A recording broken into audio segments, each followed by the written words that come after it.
Chapter 1645. Bai He wanted to make use of Yi Qian's few seconds of dodging to make himself the attacker. Unfortunately, he was wrong. Yi Qian was not a female soldier who acted according to common sense. She did not dodge at all. Instead, she chose a more direct way to fight head-on. The snowflakes hit her shoulder. Even though she was wearing thick winter clothing, her shoulder still hurt. However, this did not force Yi Qian to stop. She was still fearless in her attacks. She knew that if she did not finish off Bai He quickly, the Snowfield Brigade would come to her aid. By then, she would be surrounded and would have nowhere to run. Yi Qian, who had lived 2 lives, knew how to give up and take. At this moment, she had to give it her all and bear the pain. Only then would she be able to take the ending she wanted. Only the winner would have the right to continue fighting.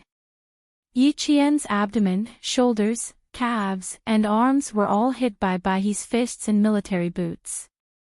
Men were always stronger than women. When the kicks landed on her body, Yi Qian felt like her bones were about to crack. She grabbed Bai He's wrist with one hand and punched his armpit directly. Her right leg kicked Bai He's knee. She did not show any mercy. Similarly, Bai He did not show any mercy. Both of them used all their strength to beat the other to the ground. The 2 of them fought in close combat. Yi Qian was not as strong as the male soldier, but she was very good at making use of her strengths and agility to make up for her weaknesses. She disrupted Bai He's defense. There were no fancy moves in the Special Forces combat. All of their moves were based on speed, accuracy, and ruthlessness. They strived to finish off their opponent as quickly as possible. "I'll be there in 5 minutes." Xia Jinyuan's low and steady voice came through Bai He's earpiece. He needed to avoid the water ghosts from the storm commandos and avoid fighting with Li Jinyan. Therefore, he could not arrive immediately. Bai He did not answer. He was frightened by Yi Qian's actions. "Qing Niao!" he shouted, trying to stop Yi Qian from harming himself. When Xia Jinyuan heard this, his expression darkened. Bai He's shout was filled with worry. He was trying to stop Yi Qian. Why was he trying to stop Yi Qian? What's going on?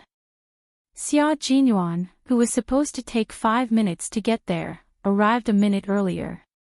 He saw a figure lying in the white snow and walked over with a gloomy expression. Bai He, who was lying in the snow, looked at his comrade who had appeared above him. The corner of his mouth was bleeding from Yi Qian's punch. He let out a long sigh and said, "You're a heroine. You're so cruel to yourself." "Ha!" Xia Jinyuan chuckled and looked at his comrade coldly. "You've lost to Qing Niao twice. Bai He, you need to be sent back to the village to train." Bai He, who was originally lying down, suddenly had a drastic change in expression. He stood up like a carp. Q King was definitely not joking with him. Although he was a person who loved to joke, he would never make such a joke. "That's right. Qing Niao is a heroine. She's so cruel to herself. That's because she knows when to be cruel to herself and her enemies." Xia Jinyuan's voice turned cold. "And you, not only can you not be cruel to yourself, you can't even be cruel to our enemies." Bai He, since when did the Snowfield Brigade need a group of Special Forces soldiers who show off their benevolence on the battlefield? Chapter 1646.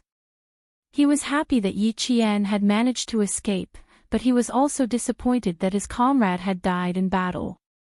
If his comrade had tried his best and failed, he would have laughed and said, "Don't think that female soldiers are easy to deal with." However, it was obvious that his comrade was not good enough, but had committed a grave mistake. It was true that they were familiar with Qing Niao, but at this moment, Qing Niao belonged to the Storm Commandos. In this competition, she was standing opposite of them. Faced with the young captain's criticism, Bai He did not refute and accepted it humbly. After Xia Jinyuan finished criticizing him coldly, Bai He reflected on himself seriously. I will accept any punishment. I will always remember today's mistake. I will never make a similar mistake again. A mistake was a mistake, and there was no excuse for it. After the scolding, Xia Jinyuan looked at the row of footprints that disappeared into the depths of the forest. He couldn't help but smile and turned to ask his comrade calmly, "What did Qing Niao do just now?" I grabbed her shoulder, and when the dagger was about to touch her neck, she actually sent her own neck towards the dagger. Although the dagger wasn't sharpened, the force of her collision was quite strong. I was shocked, and I shouted. Naturally, my hand movements slowed down. Bai He still had a lingering fear when he mentioned what had just happened. He sighed deeply and said, "She was too ruthless. She was so ruthless that it scared me." When Xia Jinyuan heard this, he was not frightened at all. Instead, he laughed. If she hadn't been ruthless, she might have been the one to die. Xia Jinyuan admired his girlfriend's dangerous behavior. His little fox was indeed smart to fight back from the brink of death. But she was too smart. Bai He seemed to want to say something, but Xia Jinyuan did not listen. It would be against the rules if he continued to talk about the same comrade who had died. After successfully escaping, Yi Qian hid well and sent his location to Li Jinyan. He adjusted his breathing while waiting for Li Jinyan to meet up with him. There would be no more hunting at the first crossfire because both sides knew that the other side was active in this area. In order to seize the last position, they would not waste any more time and would choose to move forward. For the time being, Li Jinyan didn't ask Yi Jian how she managed to get rid of the scouts from the Shuayu Brigade. He entered the public channel and told all the members of the Storm Commandos the news. Instantly, the sound of fingers snapping could be heard from his earpiece as a sign of praise. Killing one of the enemy's scouts in one move was really good news. When the J5 of the Shuayu Brigade couldn't contact White Crane, he knew that something was going to happen. When Xia Jinyuan told them that White Crane was dead and the one who killed him was none other than Green Bird, they all held their breaths. Was killed by a bullet? If he was killed by a bullet, it wouldn't be a shame. G3 said. Everyone knew how fast Qing Niao could shoot. No one in the team could compare to her. It would be great if he was really killed by a bullet, but unfortunately, he was not. He was killed by close combat. The cold reality was said by Xia Jinyuan calmly. His comrades all sucked in a breath of cold air. He smiled lightly and said, "The target of the capture plan has not changed. Last time, she killed Pigeon and Bai He with a sniper rifle. This time, she continued to kill Bai He. Brothers, you have to bring Qing Niao to me." K7 and G3 were together. Hearing this, the two of them quickly looked at each other. Q King really did not want to show mercy. Since that was the case, they could not show mercy either. They had to capture Qing Niao whenever they saw her. It did not matter if they knew her or not. Chapter 1647. K7 was a forensic doctor and had always been calm. He turned off the communicator and said to G3, "Q King wants to use this competition to train Qing Niao's individual combat experience. It seems like he is determined to send Qing Niao to the Snowfield Brigade. That was his plan from the very beginning. Do you think he was just casually talking about it in the past?" G3 wasn't surprised. They already knew about Q King's plan from the Southern Province cooperation. Not only does Q King have this plan, but the military and Major General also have this plan. Otherwise, why would they drag Qing Niao to train with us from time to time? It wasn't that he was joking, but it felt like. After a moment of silence, K7 said, "Their requirements for Qing Niao are too strict. It feels like they have more long-term plans. Do they? G3 thought about it and didn't feel anything strange.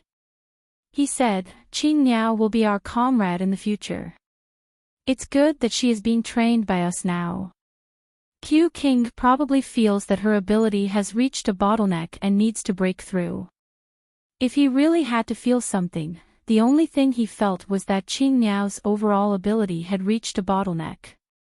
Only by breaking through this bottleneck could she reach Q King's requirements and the Major General's requirements. But then again, Qing Niao's individual combat ability was already strong enough. She had already reached the requirements to join the Snowfield Brigade. Q King did seem to have some long-term plans. No matter what they have planned, we will cooperate fully. G3 didn't think too much about it. He said calmly, Q King will communicate with the military at any time. The military and Major General will also tell Q King about their plans. We will know when the time comes. Right now, I should think about how to capture Qing Niao. If I fail the first time, I won't be able to do it a second time. The Demon King is not easy to deal with, and the Qing Niao is not easy to deal with. Once the two of them come together, it will be even more difficult. G3 directly analyzed the situation. At the same time, he turned on his communicator and said to Xia Jinyuan, killing a white crane is the Demon King's warning to us. We should return the favor to the Demon King. Xia Jinyuan liked to hear that. He smiled elegantly and dangerously. That's right. It's 5:27 in the evening now. Let's try to give the devil a big gift before 8 o'clock. Agreed. Agreed. I have no objections.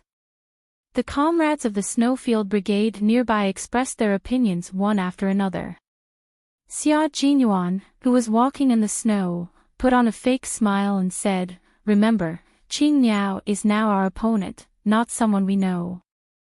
Whoever tries to be merciful to me will have to go back and clean the toilets. His white teeth reflected the cold light of the snow, making him look like a wolf out on a snowy night. He exuded a ferocious aura. T6 secretly clicked his tongue when he heard that. He said to Z7, You still want to be merciful to her. Q King won't be happy about that. Looks like when we see Qing Niao later, the two of us will have to come up with a plan to kill her. I like to see a captive. Brothers, don't be too barbaric. Go easy on her, especially that signal device of hers. T6, who was still thinking about how to eliminate Yi Qian in one go, froze when he heard that. He rubbed the tip of his frozen nose and felt that this mission was quite difficult. No one knew what kind of expression Xia Jinyuan had when he spoke. It could also be said that he was expressionless. The elegant man was as cold as ice, without a trace of human warmth. Even his dark eyes, which usually looked at Yi Qian gently like water, were frozen. Chapter 1648. Little Fox, you have to be prepared. If you want to join the Snowfield Brigade, I have to tell you that it's not an easy task. You won't be so lucky in a real war, and no one will show you mercy just because they know you. You won against Baihe this time purely because you used petty tricks, and it just so happens that on the battlefield, petty tricks can cost you your life at any time. If you want to complete the mission perfectly and come back alive, you have to rely on your accumulated combat experience. Xia Jinyuan was indeed happy that Yi Qian had escaped from the first hunt, but he wasn't just happy. He also calmly analyzed Yi Qian's combat style and accurately found Yi Qian's weaknesses so that she could correct them. He couldn't accept hearing the news of her death one day, so he would rather be harsh on her now and train her in every possible way than let her join the Snowfield Brigade in the future and make himself afraid. Fighting alone on the battlefield was many times more dangerous than the previous missions they had carried out together. How could petty tricks save her life? The White Crane's ability was not bad, and it could definitely stall Yi Jian for 5 minutes. Yi Qian must have heard his order and decided to do this in order to leave as soon as possible. She was betting that the white crane might panic because of her actions. She gambled correctly. Bai He did panic, so Bai He died and she escaped. She won because Bai He knew her, but what would happen on the battlefield? Maybe she wouldn't do it, but now that she did, he had to teach her a lesson. On the battlefield, she didn't recognize anyone, and this lesson would be unforgettable. Xia Jinyuan could treat Yi Qian very, very well, but when it came to training in future combat, even the most gentle man would be incorruptible and ruthless. At this time, Yi Qian was already reflecting on his actions. Li Jinyan's cold expression made Yi Qian realize why he was given the nickname Devil King. It was very cold, and the air pressure was very, very low. Every cell and every pore was emitting an aura that made one's hair stand on end. The gaze that swept over was like a small knife. As long as one was swept by such a gaze, it would hurt as if one's flesh was being cut. This was physical pain. The most terrifying thing was the spiritual pressure. One couldn't even raise one's head and could only stand in front of him in fear. It was as if one was being sentenced to death by 1,000 cuts. Are you joking about the war? After an unknown amount of time, Li Jinyan finally spoke. It made Yi Qian, who had lived 2 lives, shudder violently. Actually, when Li Jinyan asked her how to get rid of Bai He, she had already realized that she had made a big mistake. She thought that she was smart, but it was a mistake that was taboo on the battlefield. If you really were on the battlefield, would the enemy stop you from harming yourself? Of course not. It would only make it easier for him to send his knife to your neck. He definitely wouldn't stop you or even avoid you because he knew you. Yi Qian didn't raise her head. She was wrong, but there was no need to lower her head to admit her mistake.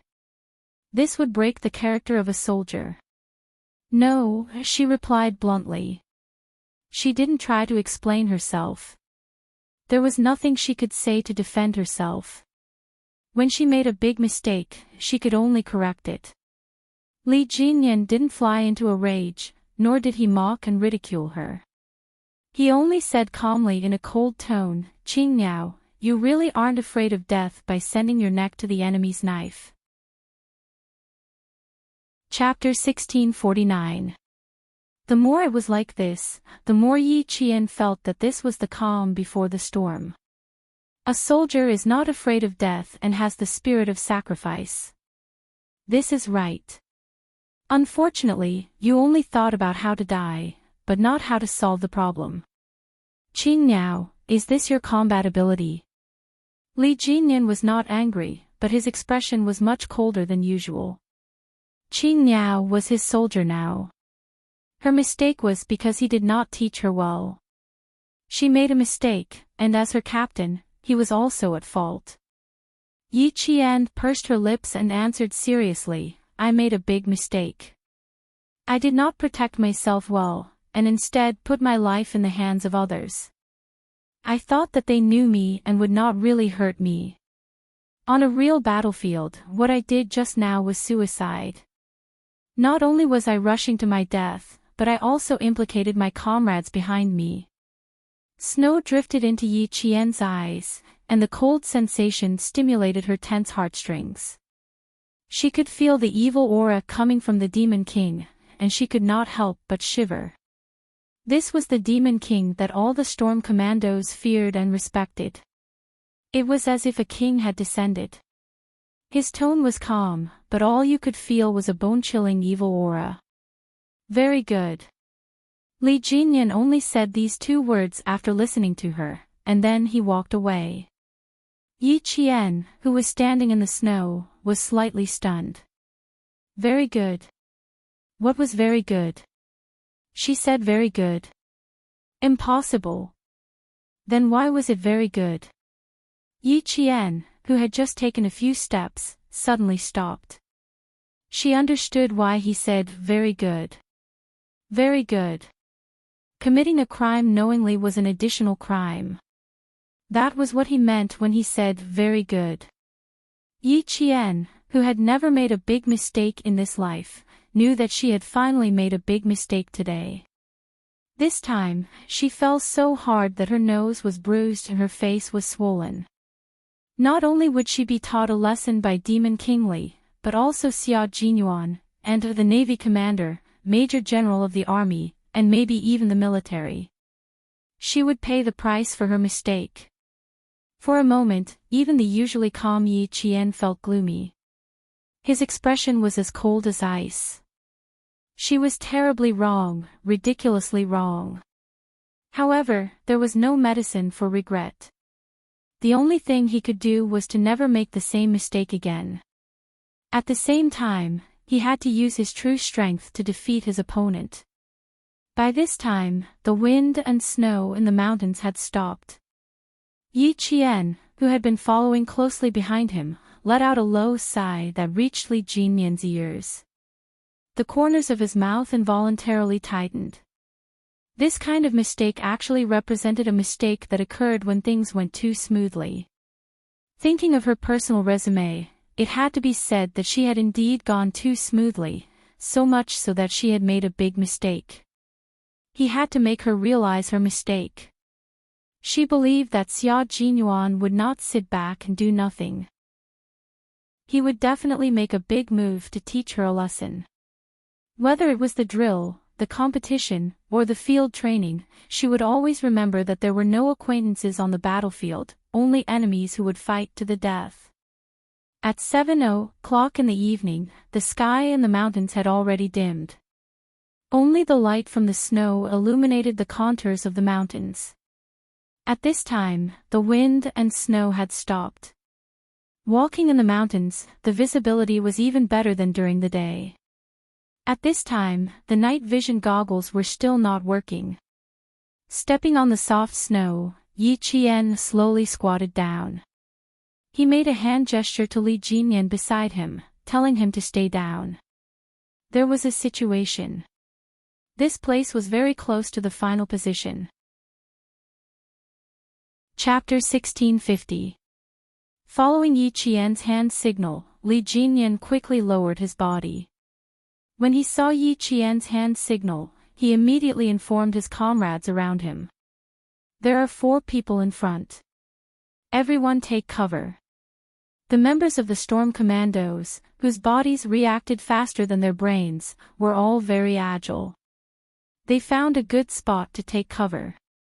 After a series of rustling sounds, there was complete silence. Li Jinyan, who was crouching, quietly lay beside Yi Qian. His gaze fell on the 4 people about 13 meters away. They're not from the Snowfield Brigade. Yi Qian's head tilted slightly to his side. It was just right at Li Jinyan's shoulder.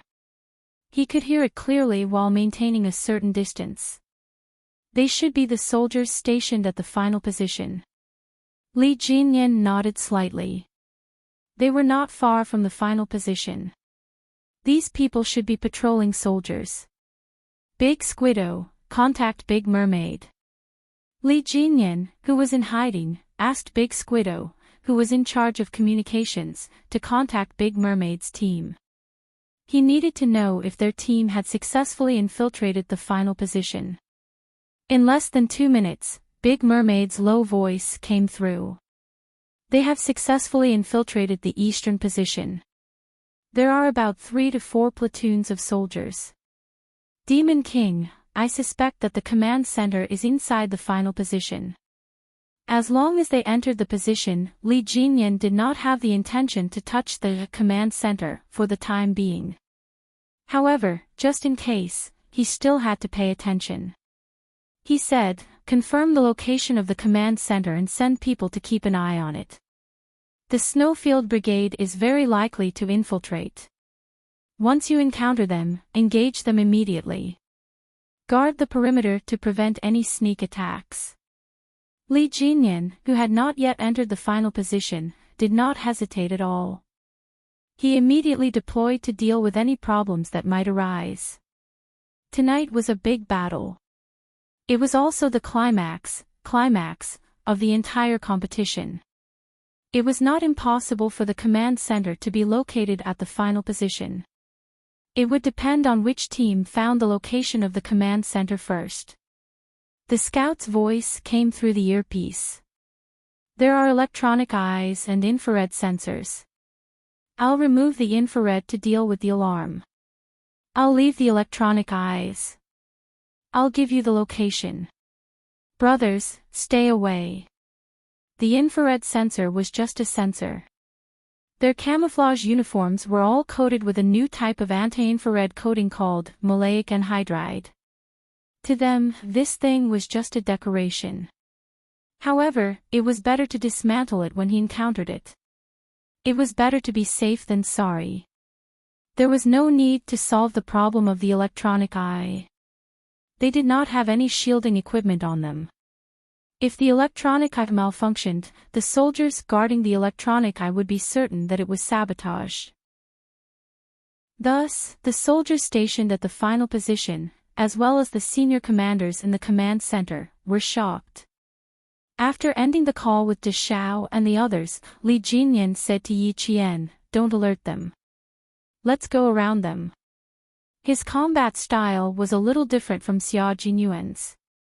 Perhaps it was because he operated underwater, so he paid more attention to immersion warfare. Without alerting any sentinels, he would silently sneak into the interior and carry out destructive operations. At this time, Yi Qian would definitely listen to the commander's instructions. He nodded lightly and crawled in the snow with him, waiting for the 4 patrolling soldiers to leave. While waiting, Yi Qian could not help but think of Xia Jinyuan's side. He did not know what the situation was like over there. Right now, they must be on some mountain top, staring at the final position like wolves.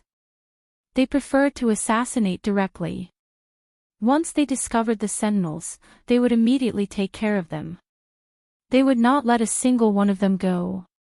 Moreover, they would clean them up without leaving a single trace. Chapter 1651. On the other hand, Demon King Li was different. He focused on the ultimate destructive battle. He didn't alert a single person at the start, and only caused a big explosion at the end. By the time the enemy reacted, it would already be too late. His side had already completed their operation and was preparing for the final clearing operation. However, they really needed to conserve their strength now. They had to use their best energy to hunt the members of the Snowfield Brigade, and not waste their energy at the beginning. It couldn't be helped. The Storm Commandos focused on underwater training, and their main mission was also underwater missions. Faced with such a snowy climate, the Storm Commandos still couldn't fight in all weather and all areas without obstacles like the Snowfield Brigade. This match was enough for the members of the Storm Commandos and the Navy's commander to see the difference between them and the Snowfield Brigade. Although they weren't as good as them, to be able to complete a match with such a powerful Special Forces team that could fight across different branches of the military was definitely an accumulation of experience. It was also a sign of direction in the future. The north wind that had stopped started blowing again. Although it wasn't as strong as it was in the afternoon, the temperature dropped quickly at night. When it blew over, it felt like it could freeze one's heart. Yi Qian had followed Principal Qin to the snowy highlands and had already received cold-resistant training. Therefore, although she felt the cold, it didn't affect her. 2 members of the Storm Commandos were so cold that their ears, hands, and feet had frostbite. Every step they took hurt and itched. It was an extremely uncomfortable feeling, as if they were being bitten by a group of ants. The members of the Snowfield Brigade had the advantage. For example, Xia Jinyuan, J5, and the others had stayed in the snowy highlands until the end of the year when they carried out their mission. From time to time, they would even drag the snow leopards out to the barren lands for training. This bit of wind and snow was really nothing to them. At night, the members of the Snowfield Brigade were even more active than during the day.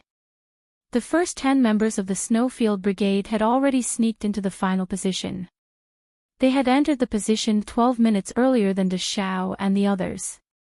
There are electronic eyes, infrared, and fully equipped Type 95 assault rifles.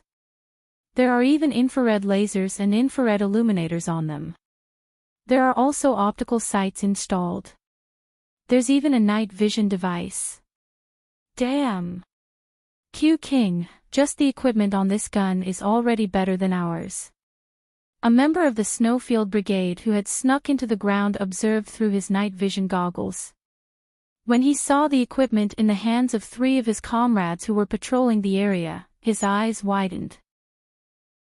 Compared to them, we are no different from refugees. When Xia Jinyuan heard his comrade report the equipment on the guns one by one, he looked at the Type 95 assault rifle in his hand and felt infuriated. Other than a scope, the entire gun was empty.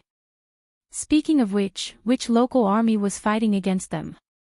Their equipment was a little too high-end, wasn't it? Wasn't this the local army that they had encountered before? Could it be a field army? Since his equipment was inferior to theirs, then.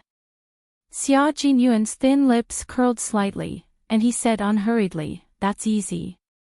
Just take their guns and use them." That's right, Major Xia was a scoundrel. His scoundrel behavior had gained the approval of all the members of the Snowfield Brigade. This was a brilliant decision. Don't focus on the equipment. What I said before is still valid. No matter how much equipment you steal, it's not my hobby. My hobby is still to see live Qing Niao.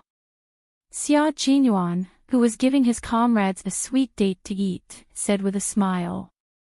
J5, who was closest to him, couldn't help but shudder. Chapter 1652. Why did he feel that Qing Niao was going to be in trouble? Did Qing Niao commit a crime? Q King would only be so ruthless when someone committed a crime. Otherwise, he wouldn't be like this. Did Qing Niao commit a crime? Would she commit a crime? How could the most cautious female soldier commit a crime? Looking at Q King's expression, it was a serious crime. Q King, are you saying that you want them to ambush Qing Niao alone? J5 didn't directly ask what Green Bird had done.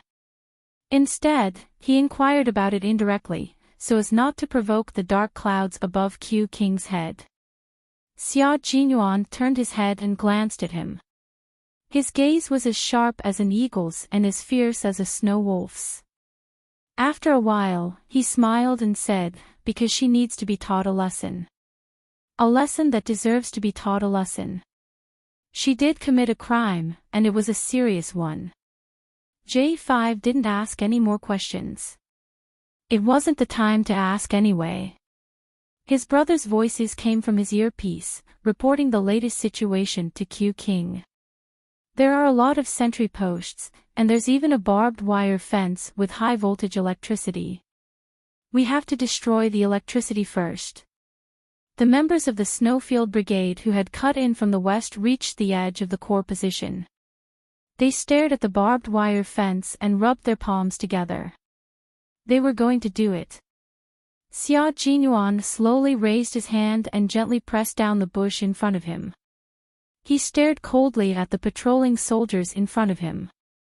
Through the night vision goggles, he could clearly see the equipment on the soldiers. It was indeed much more high-end. The red dot sight was much more advanced than the scopes on their guns. The command center was most likely inside. Get their equipment over here first. Just hand over their guns. Xia Jinyuan replied to his comrades.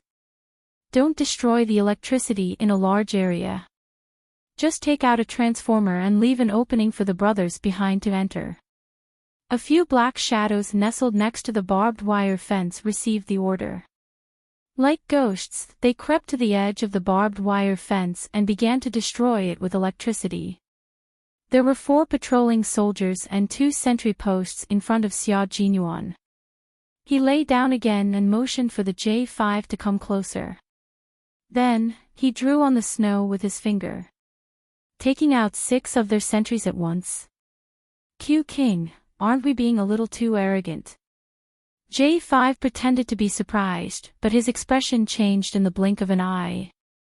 But that's the way to do it. Alright, it's settled then. I'll cut in from here. There are 2 trees here for cover. I'll take care of the sentries here. You take care of the sentries here, and then we'll take care of the 4 patrolling soldiers together. He repeated Xia Jinyuan's deployment. The windy night was convenient for the members of the Snowfield Brigade, and it was also very convenient for Yi Qian. Looking at the equipment in the hands of the patrolling soldiers, the corners of Yi Qian's mouth couldn't help but curl up. A holographic diffraction scope and an infrared laser sight. If he could get his hands on these 2 things, it would greatly improve his night combat ability. He wouldn't let his target slip away so easily. 3 meters, 2 meters, 1 meter, cover him. As Yi Qian approached, Li Jinyan, who cooperated with her, moved out to provide cover. He directly pinned down another patrolling soldier. Then, the soldier was inexplicably killed with a confused look on his face. He was patrolling this area, and at the same time, he also had a sentry post. When did this man sneak in? I don't want your gun. I only want the equipment on it.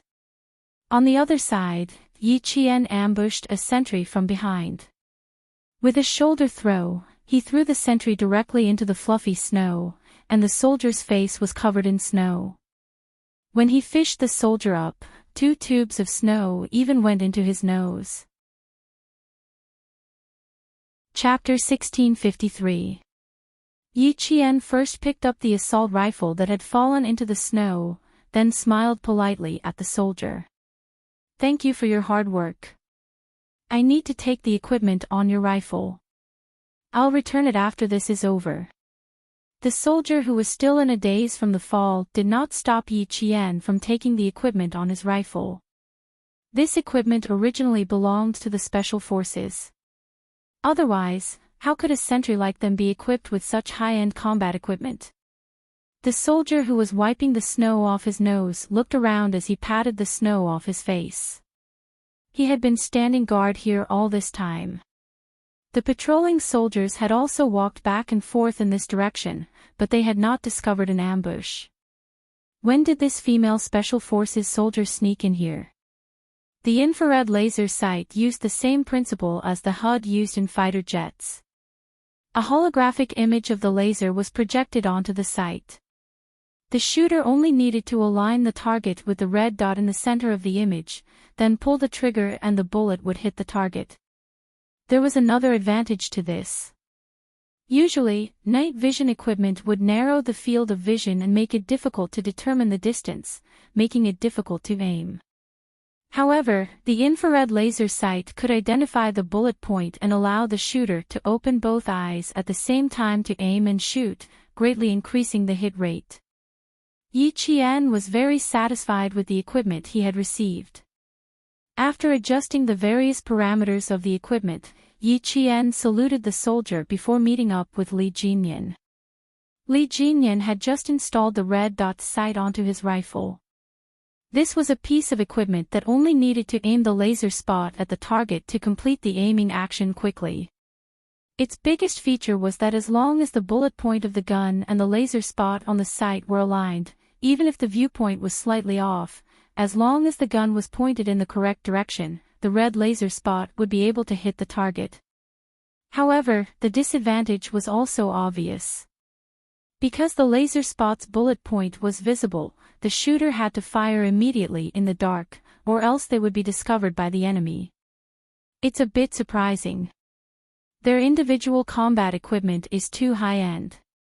Yi Qian walked to Li Jinyan and said with some suspicion, "It feels a bit off. The local troops are not field troops. Even the sentries can't be equipped with such high-end equipment." Li Jinyan was adjusting the parameters. When he heard this, he said calmly, "If I'm not mistaken, the command center is inside.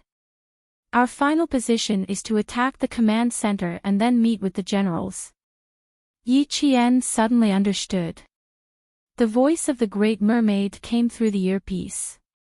They had successfully destroyed the power grid and entered the final battle zone. Li Jinyan and Yi Qian looked at each other and immediately headed toward the final battle zone. With the Big Mermaid and the others clearing the way ahead, the sentries and patrolling soldiers did not encounter a single one, which meant that the east side was completely cleared out.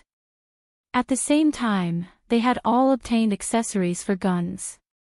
Some of the water ghosts had even changed their guns. Some had even obtained machine guns. Their firepower was already very strong. The electronic eye was still working diligently, and the technicians did not find any movement even after changing the image several times. However, the power grid in the east and west had indeed been partially damaged, which meant that the two teams of special forces had successfully entered the final battle zone. Reporting, KD-7 and TM-12 transformers have been destroyed. Our initial suspicion is that it was caused by two groups of soldiers entering the combat zone. Report. 11 soldiers from 4 sentry posts to the east have been killed. Report. 13 soldiers from 5 sentry posts to the west have been killed. To the east was the entry point for the Devil King, and to the west was the entry point for the Q King. This meant that the two teams were about to meet. Chapter 1654. In the command center, the Navy commander and the Army Major General could not help but sit up straight. They each held a cup of thick green tea and gestured for the technicians to turn on all the electronic eyes so that they could better observe the combat situation of each Special Forces soldier. The flames of war had already begun. The water demons of the Storm Commandos had all gathered and were the first to launch an attack. Destroy the enemy. End the battle quickly. Through observation and the intelligence provided by the scouts, Li Jinyan began to split them into groups according to their shooting and mobility. Big Shark, you take 5 riflemen with you. The main suppressor will be responsible for shooting and 1 machine gunner as backup. Big Shrimp, you'll be the rifleman. I'll provide firepower as backup. Qing Niao, Big Eel, and me will be the roundabout combat team.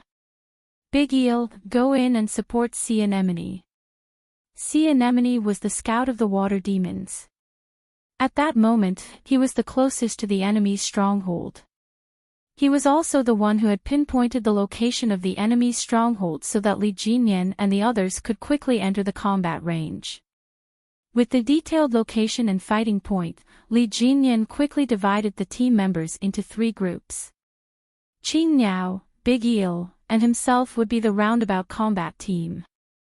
Big Shrimp and the others would be the suppressor team to cover the roundabout combat team as they entered the enemy's camp. At the same time, to protect the rifleman team, Li Jinyan arranged for a machine gunner to be used as backup. This was a reinforcement weapon to make up for the lack of firepower of the infantry. It was used to counterattack the enemy with more ferocious fire, seal off the enemy's movements, and support their comrades in the roundabout combat team. This arrangement was very reasonable. Rifles did not have a large capacity like machine guns. Continuous full-auto shooting would quickly deplete the bullets in the magazine. At that time, the rifleman team would have to change the magazine, which would cause them to be unable to complete their continuous suppressive fire. In this way, the machine gun came into play. The machine gun had the ability to prevent the barrel and magazine from overheating. It could also be continuously reloaded. The continuous firing time was also longer than that of a rifle. This greatly protected the rifleman team. Even if the riflemen changed the magazine or changed their hiding position, they would still be well protected. Big Shrimp belonged to the entire team, including the machine gunner as backup. His suppressive fire would not be too dense. Instead, he would coordinate with the rifleman team and machine gunner to provide support. It was impossible for everyone to run out of bullets at the end of the battle. There had to be a retreat point of firepower. It could be said that prawn was the most dangerous. Once the rifle team, machine gunners, and the detour operation team failed, he would have to take the lead alone and use his own firepower to suppress his comrades so that they could quickly retreat. The bullets had already broken the tranquility in the depths of the mountain. The resting sparrows were so startled that they rushed into the sky one after another. The pheasants in their nests cried out in fright and scurried in the bushes. A few gray hares seemed to have lost their sense of direction, running here and there. The timid hares were so frightened by the sound of the bullets that they trembled all over. On the screen of the command center, when the sound of bullets pierced through the silence of the night, a line of fire suddenly appeared on the snowy mountain. That was the trajectory of a blank bullet. The soldiers at the enemy stronghold had actually been waiting for a long time. Every one of them was tense, ready to take action as soon as they heard something. Suddenly, the two sides exchanged fire head-on. Bang, bang, bang, bang. The sound of gunfire was so loud that it was deafening. There was a sense of collision that felt like a landslide, as if this place would be razed to the ground in the next second. Chapter 1655. The rifle team was responsible for suppressive fire, so they did not have to hit the enemy. They only had to force the enemy to be unable to move and achieve the effect of resisting the enemy. The entire range was 300 meters, and Shao and the others were equipped with high-end equipment, so they could lock onto targets within a large range and shoot. Beep, beep. Dai Zhansher's voice was heard. It was the sound of the laser marker. In 1999, the various military exercises did not complete the implementation of laser simulators. Although the Soviet Army had developed some light weapon laser simulators in the 1980s, the cost involved was very high, and China was still in the trial stage. This time, in order to use the laser mode confrontation control system, the military had been surveying and building in this mountainous area since May. This was so that the military and the top leaders who were paying close attention to this competition could immediately know the situation of the competition. At the same time, there was also an element of experimentation to see what areas still needed to be perfected and improved. This laser mode countermeasure control system used the transmission and reception of lasers to receive the satellite positioning data, ammunition storage, combat status, and other information from each laser simulator through the communication network. It was then transmitted to the military as quickly as possible so that the top leaders of the country who had been paying attention to this competition could know the progress of the competition immediately. It also allowed the top leaders to know the combat strength of the two teams immediately. Even though the Storm Commandos have only been established for a year, the captain who commanded the battle is very capable. He was able to make this underwater special forces team that started from scratch dare to go up against the Army Special Forces that have been around for more than 10 years. On the other hand, the Snowfield Brigade is brave and resourceful. The commander of the deployment is decisive and can complete a destructive battle without losing a single soldier to suppress the firepower of two platoons. His combat deployment is very experienced. At 7:30 p.m., the top leaders finished their day's work and arrived at the military headquarters to observe the final confrontation between the two teams. Seeing the confrontation between the two armies, the top leaders had a gratified smile on their face. He gave extremely high recognition to Li Jinyan and Xia Jinyuan's combat skills. Lieutenant General Xia knew that his son had some ability. Although he knew it in his heart, he would never say it out loud. Now that he had received recognition from the top leaders, the lieutenant general still said, as the leader, how he fights and how he deploys is directly related to the lives of every soldier. He has the lives of all his comrades in his hands, so he must have outstanding ability. You're right. He has to fulfill his duty. As a captain, if you're not outstanding, it's better to abdicate early and let the capable take over. Lieutenant General Xiao's words made the highest leader nod in agreement. Both team captains are very outstanding. With them leading, I have great hopes for them in next year's competition. I hope they can continue to work hard and return victorious next year. This was the first time that the country had sent out special forces to participate in an international competition. It was equivalent to comparing notes with the best special forces of other countries. Don't talk about friendship first and competition second. As a soldier, there was no second place, only first place. I will definitely not disappoint the country. Lieutenant General Xia stood up and made a military pledge to the highest leader. What the leader of the country wanted was also what he and the thousands of soldiers behind him wanted. Looking at the big screen, the highest leader was observing the entire situation with a dignified gaze. Seeing that the few platoons that had been deployed in advance had been wiped out, the highest leader's mouth tightened. Chapter 1656. The combat ability of the local troops still needed to be improved. The war would not only be a matter of the field troops, but also the responsibility of the second and third line troops. Next year, the military conference will focus on the second and third line troops and the local troops. Let them give the country and the people a result. During the discussion, the highest leader said this to Lieutenant General Xia. The civil service records would be the focus, and they would only need to bring it up at next year's military conference. On the screen, Yi Qian and Li Jinyan had already reached the enemy's position. There was a row of abandoned warehouses about 11 meters long and 4 meters wide used to store wood. The warehouses were made of mud bricks and had triangular roofs, similar to the warehouses in brick factories.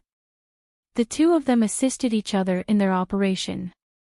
When Big Eel's voice came from their earpieces, telling them that he had met up with Scout Sea Anemone, Li Jinyan quickly moved and entered the abandoned warehouse.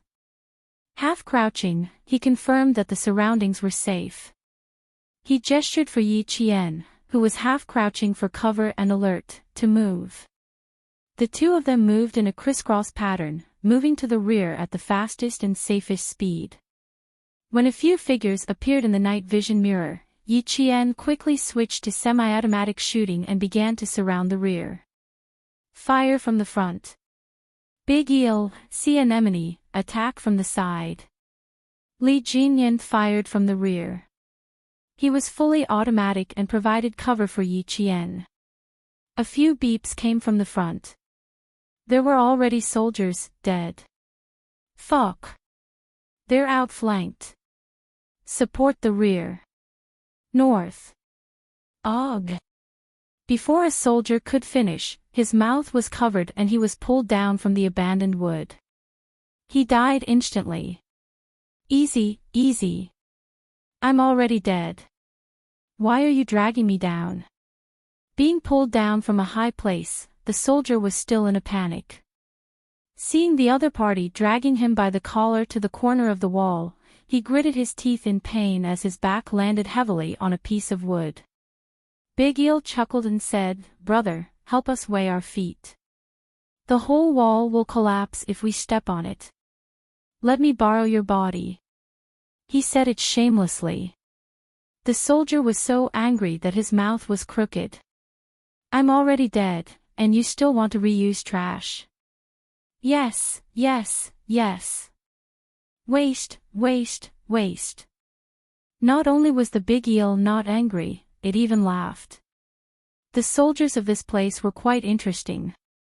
They even called it trash. Fuck, hurry up.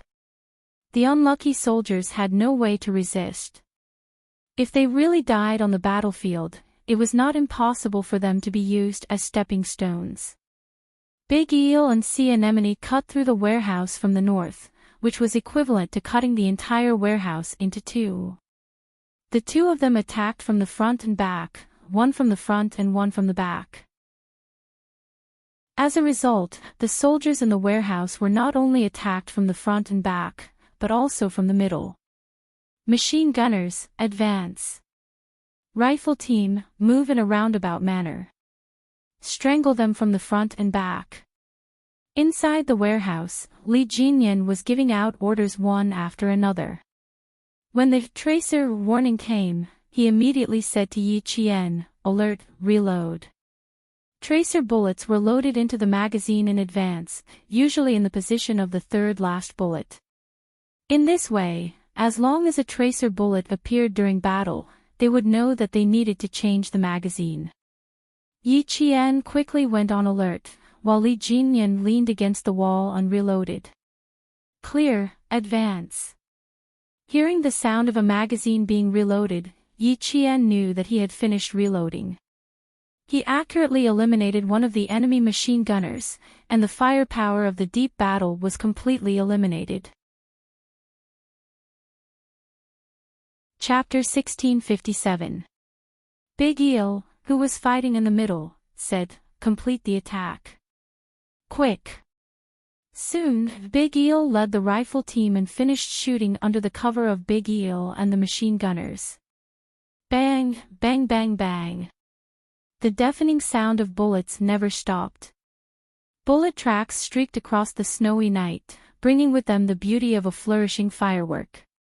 It was especially beautiful in the snow, but it was also so frightening. In the warehouse, some of the 16 local soldiers were suppressed by the front line to the point that they couldn't move.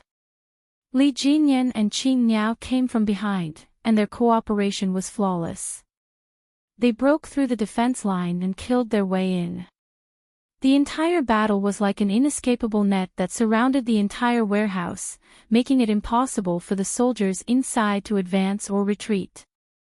They were suppressed by the firepower to the point that they couldn't even raise their heads. If they did, their heads would be blown off. Elimination complete. Elimination complete. Elimination complete. The front, back, and center were all eliminated. This meant that the entire base had been conquered.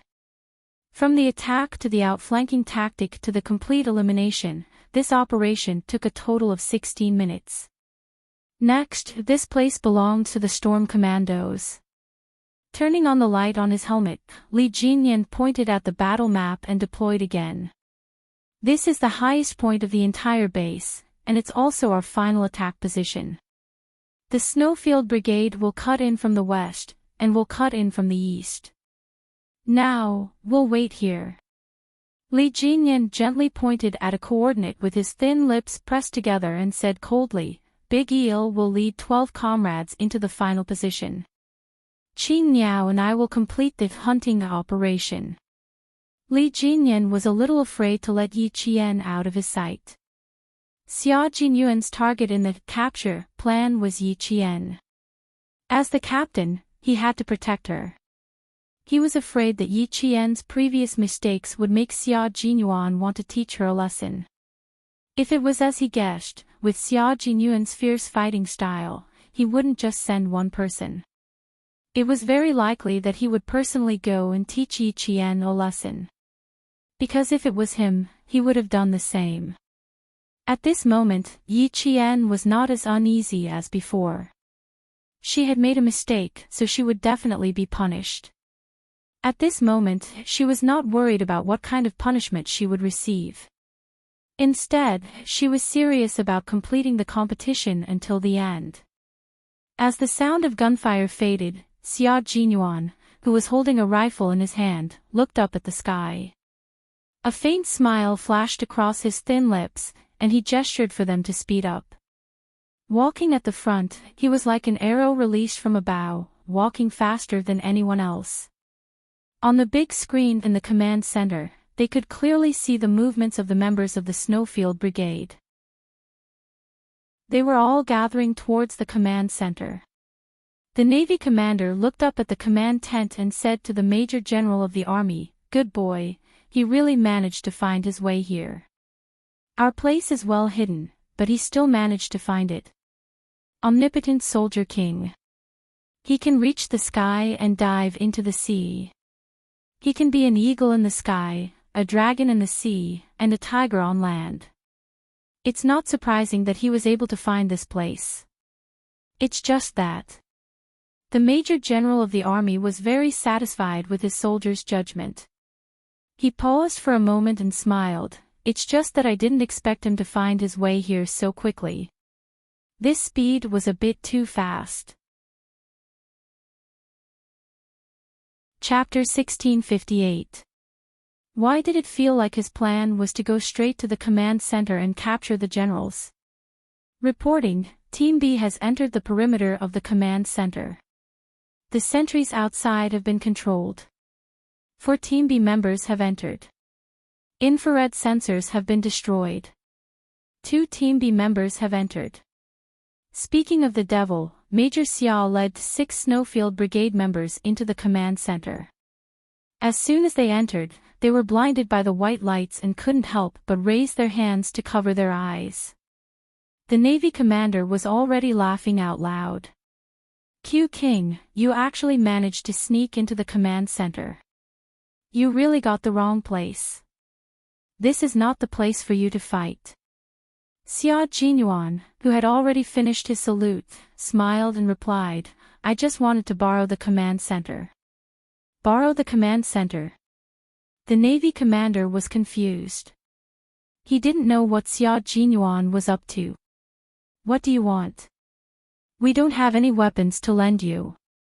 The Army Major General also stood up. Although his face was serious, he couldn't hide the smile in his eyes. Since you've already snuck in, we'll consider our position to have sunk. I'll give you 5 minutes. Once you're done, leave. Yes, sir.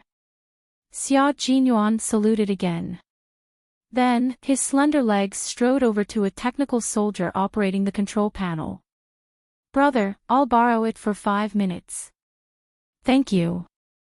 Z7, who had followed behind him, waited for the technical soldier to stand up before sitting down. The technical soldier didn't stand up immediately. Instead, he asked for instructions from the general first. After getting the general's nod, he stood up and said in a low voice, It's a brand new control panel. Don't press it. The entire command center's instruments and equipment were extraordinarily expensive. They couldn't be picked up without at least 7 digits. The technical soldier was more attentive to them than he was to his ancestors. He was afraid that something would go wrong.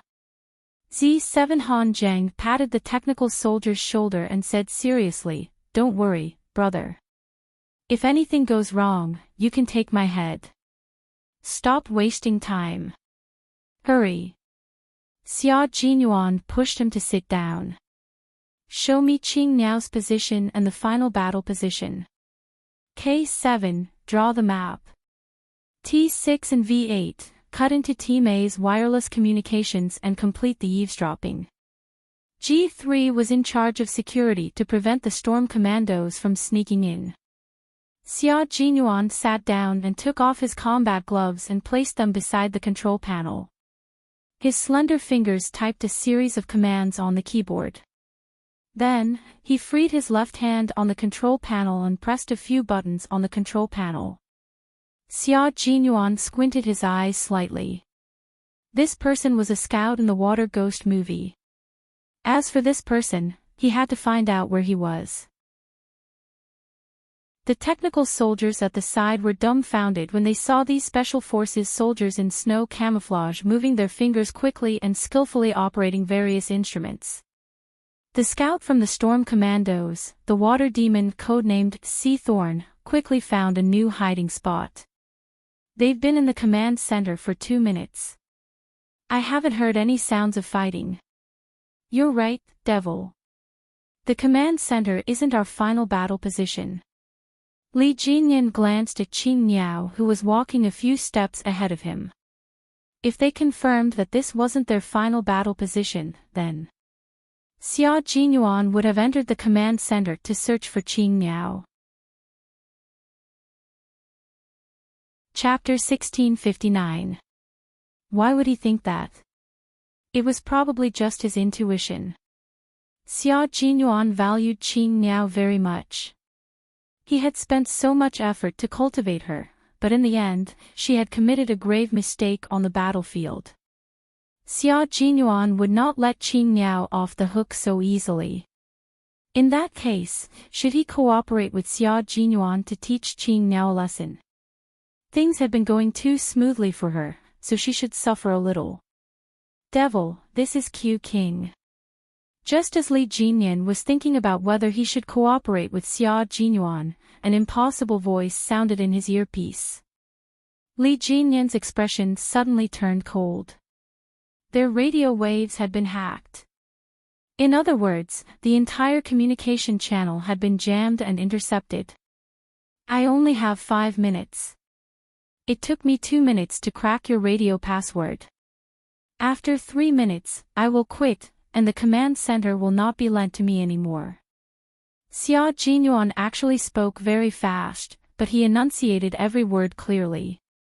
His words were sharp, which gave people the illusion that he was speaking very slowly.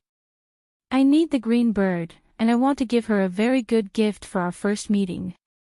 I know you have always kept her by your side, and you will send people to protect her. Devil, Qing Niao does not need protection. She needs everyone to be at ease. She can fight against thousands of soldiers and horses by herself, and she can wipe out a company with a sniper rifle. She does not need protection. On the contrary, she needs to be taught a lesson. Do you understand what I mean? His voice was very calm and there was no anger in it. Even the tone of every word was controlled and flat. It was completely impossible to tell that Xia Jinyuan was feeling emotional. However, Li Jinyan knew that Xia Jinyuan, who was usually calm, was really angry this time. The two of them were the same type of people. The angrier they were, the more emotional they were, and the more they controlled their body language, actions, and all other aspects. They would never let others see that their emotions had changed. I understand, Li Jinyan replied, then calmly asked him, is that all? Xia Jinyuan's laughter came from the earpiece. This is a big deal, not a small matter. Sorry to disturb you, see you later. He quickly hung up the phone and instructed T6 and V8, all right, switch back. We're done here. That's right, he was here for this matter. He was here for Yi Qian. The group came and left in a hurry.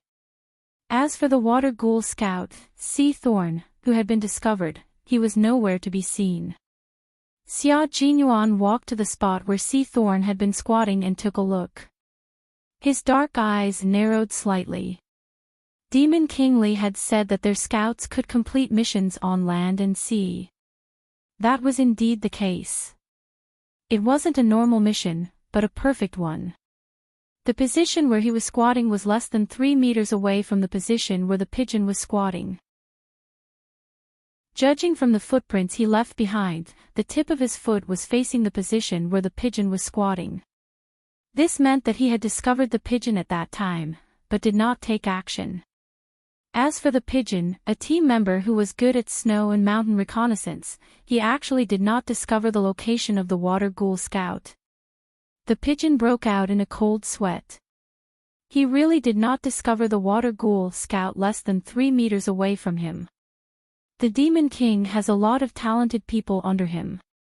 He managed to train the entire team in less than 2 years. I have to ask him for some experience. Xia Jinyuan lifted his foot and covered the footprints with the snow beside him. He muttered something and turned to leave. However, Z7 and the others were sweating along with the pigeon because of what he said.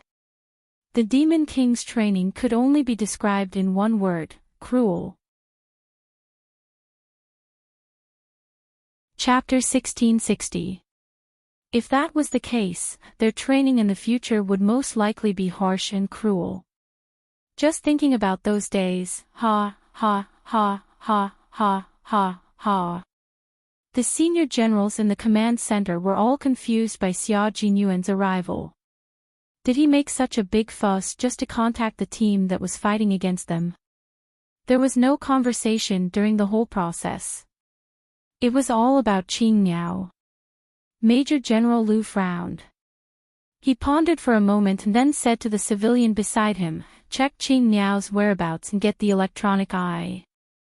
Xia Jinyuan's words revealed too much. Qin Niao did not need protection. Of course, as a special forces soldier who could fight alone, why would she need protection?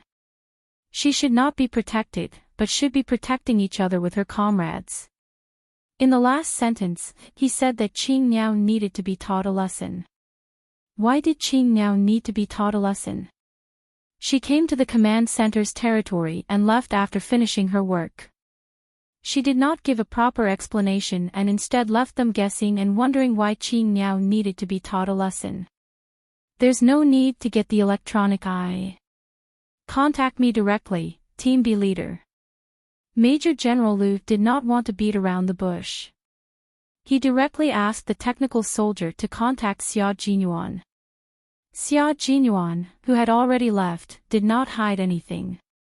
He reported the ins and outs of the matter to Major General Liu. After that, he added, if we don't grind her, she won't be a useful person. She has too little experience in individual combat. We need to let her experience what kind of cruelty she will face if she fails in individual combat. As a female soldier, she will never be treated well. This was especially true if they were captured by criminals who were internationally organized, disciplined, and had their own set of rules. There was no such thing as preferential treatment of captives. Criminal groups would not abide by any of the conventions and regulations such as not mutilating captives or subjecting them to any medical or scientific experiments, nor violence, intimidation, or humiliation of captives. Not only would they not abide by these rules, some countries would not abide by them either.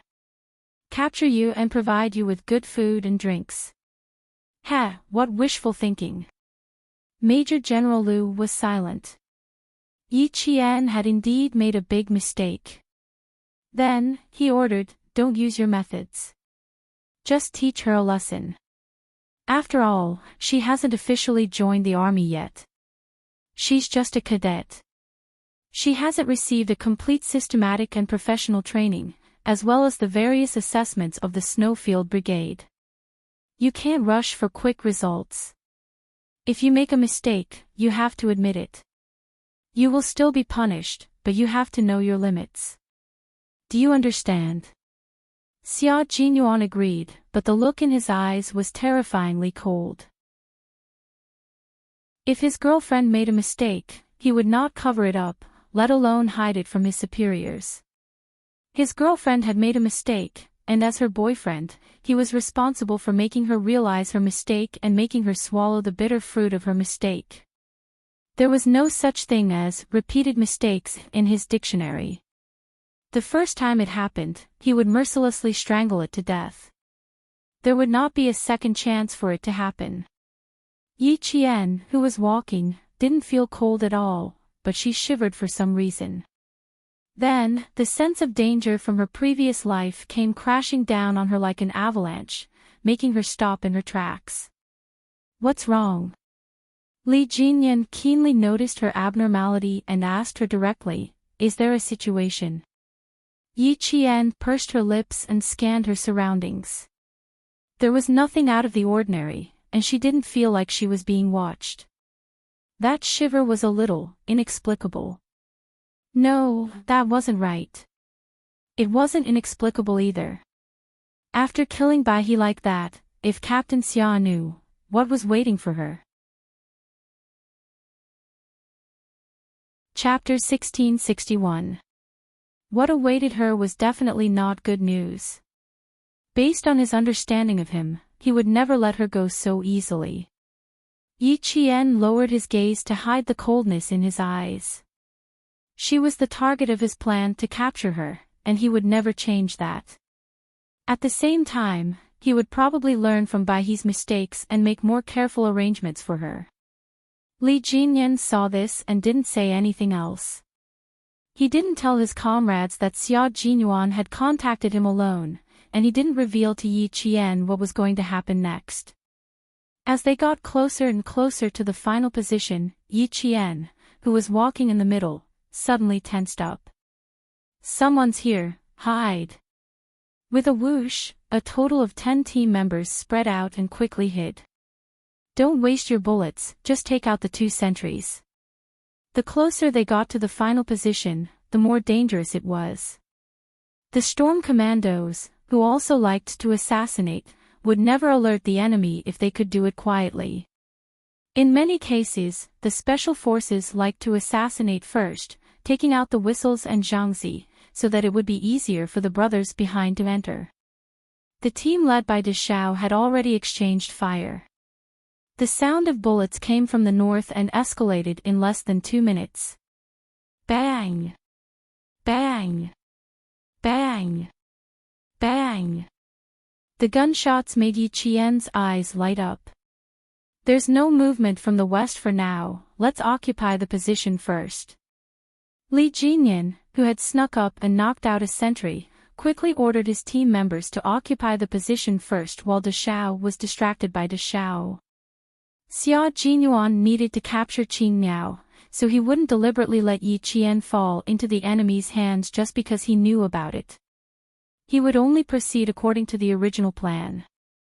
Xia Jinyuan was wrong about one thing. He had never thought of deliberately protecting Qing Miao. That was because they were partners now, and on the battlefield, he had the responsibility and obligation to protect his partner. On the north side, Deshao was suddenly attacked while moving. He led 12 team members and immediately hid behind the nearest cover. After confirming the enemy's general direction and position, he immediately led his team members to shoot continuously. While suppressing the enemy's firepower, he sent 5 team members to move forward again. Go around the left side, clear the path for the devil, quick. 11:00 ahead, machine gunners and snipers, kill him. Right away. The sniper from the same team crawled on the ground, then skillfully rolled and quickly moved to another cover. After confirming the clear target at 11:00, he directly killed the enemy machine gunner. The branches in front of them swayed with a hua-hua sound. Someone cursed in a low voice as he retracted his machine gun. He was already dead. Demon King, we are still about a kilometer away from the final position, a platoon of soldiers. There are fewer obstructions ahead, and the field of vision is wide, so the probability of being ambushed is increased. Li Jinyan and the others were already quite close to the final position. There was no cover in front of them. They could either crawl forward or use direct fire to suppress their advance. Observing a slope, Li Jinyan contacted his Great Mermaid and said, "Restrain the main firepower. We are about 500 meters away from the base." The surrounding sentry posts and stakes had all been destroyed. A few rows of wooden houses were not far ahead. At this time, they could still see sentries walking back and forth. All right. Deshao immediately ordered 5 of his teammates who had snuck up ahead of time to pull the main firepower of the wooden houses over, causing the enemy to mistakenly think that the houses were also their main firepower. Hearing the sound of bullets getting denser and denser, Li Jinyan led his team to the slope to provide cover. Chapter 1662. The closer they were to the enemy, the higher the risk of being hit. At the same time, they could also hit the enemy more accurately. The 10 figures all lowered their center of gravity as they moved, making full use of the sloped terrain and the snow-covered shrubs as cover. While they were moving, a bullet suddenly shot out and hit the snow-covered shrubs with a bang. The snowflakes instantly splashed up, and Yi Qian, who was moving stealthily, took advantage of the momentum to directly lie down in the snow. Then, countless blanks were fired from the roof of the wooden house. They were discovered. Now, there was no way to move stealthily. They could only suppress the movement with firepower. Everyone lay down in the snow and used the slope to attack the wooden house. Hearing the sound of bullets coming from the north and east, Xia Jinyuan smiled slightly and said to all his comrades, "Let the storm commandos suppress them first. After 5 minutes, we will launch the attack. Leave Qing Miao to me. Pigeons and reinforcements will maintain the main firepower. Q King, don't be too cruel. J5 knew that he was going to teach Qing Niao a lesson. Although he couldn't stop him, he still reminded him. Xia Jinyuan smiled at him and crushed the snow with his combat boots. Although he didn't say anything, his actions and the look in his eyes. J5 couldn't help but pat his helmet. Qing Niao, as a brother, I can only help you up to this point. You can't mess with anyone, but you have to provoke Q King. Sigh, just bear with it. He's doing this for your own good. J5 saw that there was no turning back, so he didn't say anything more. It was useless to say more. Qing Niao should be taught a lesson. She was young and inexperienced in individual combat.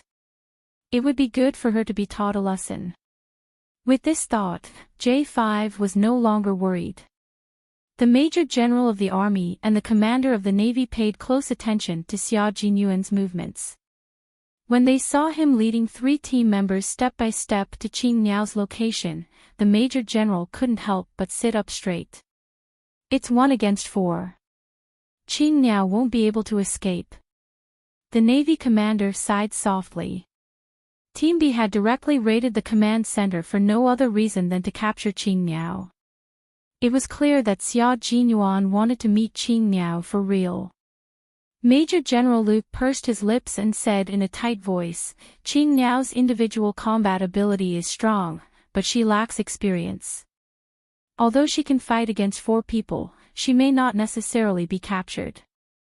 Once people saw each other's true abilities, they would no longer treat the match as a competition, but a real fight to the death.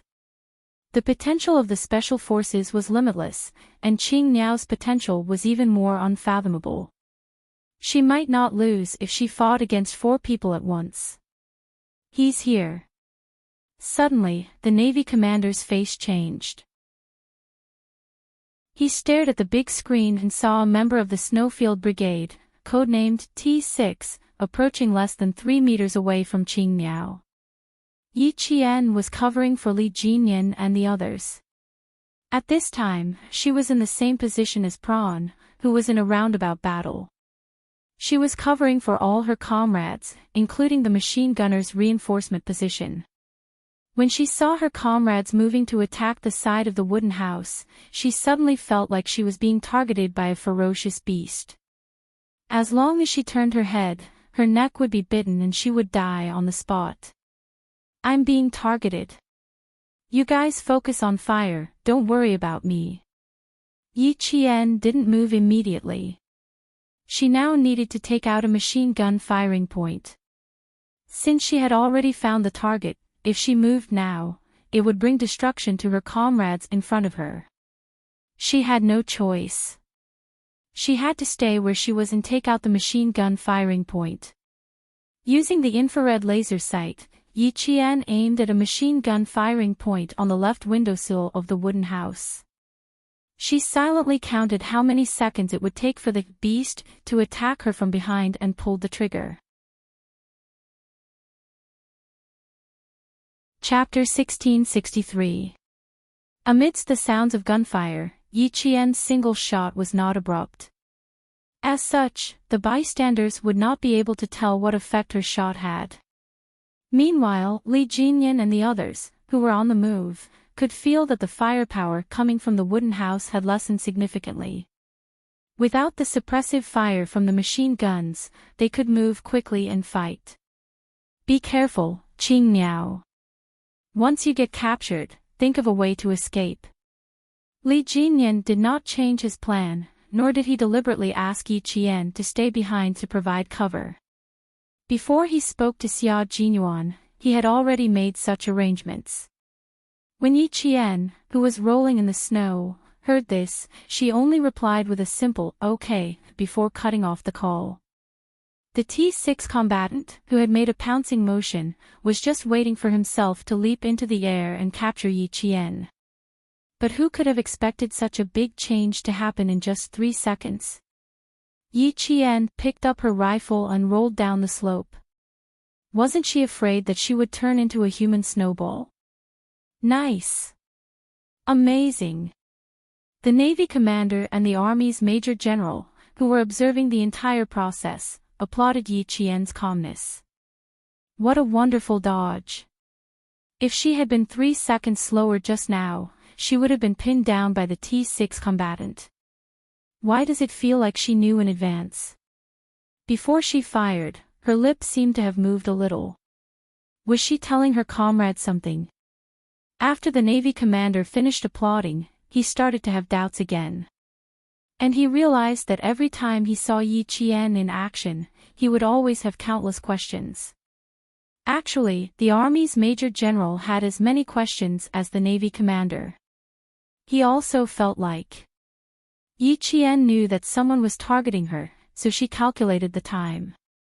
The second she fired the shot, she held her rifle and rolled away, avoiding the T6 combatant's unarmed attack. If she didn't notice, she would have paused for a few seconds after she finished firing the shot. Then she would have moved to join up with her comrades instead of rolling away from them with her rifle in her arms. The Army's Major General analyzed the situation carefully. So it's very likely that she has already noticed the danger around her and dodged after she finished firing the shot. That was the only explanation. The Navy commander grabbed the cup and drank a mouthful of tea that was close to the temperature of ice.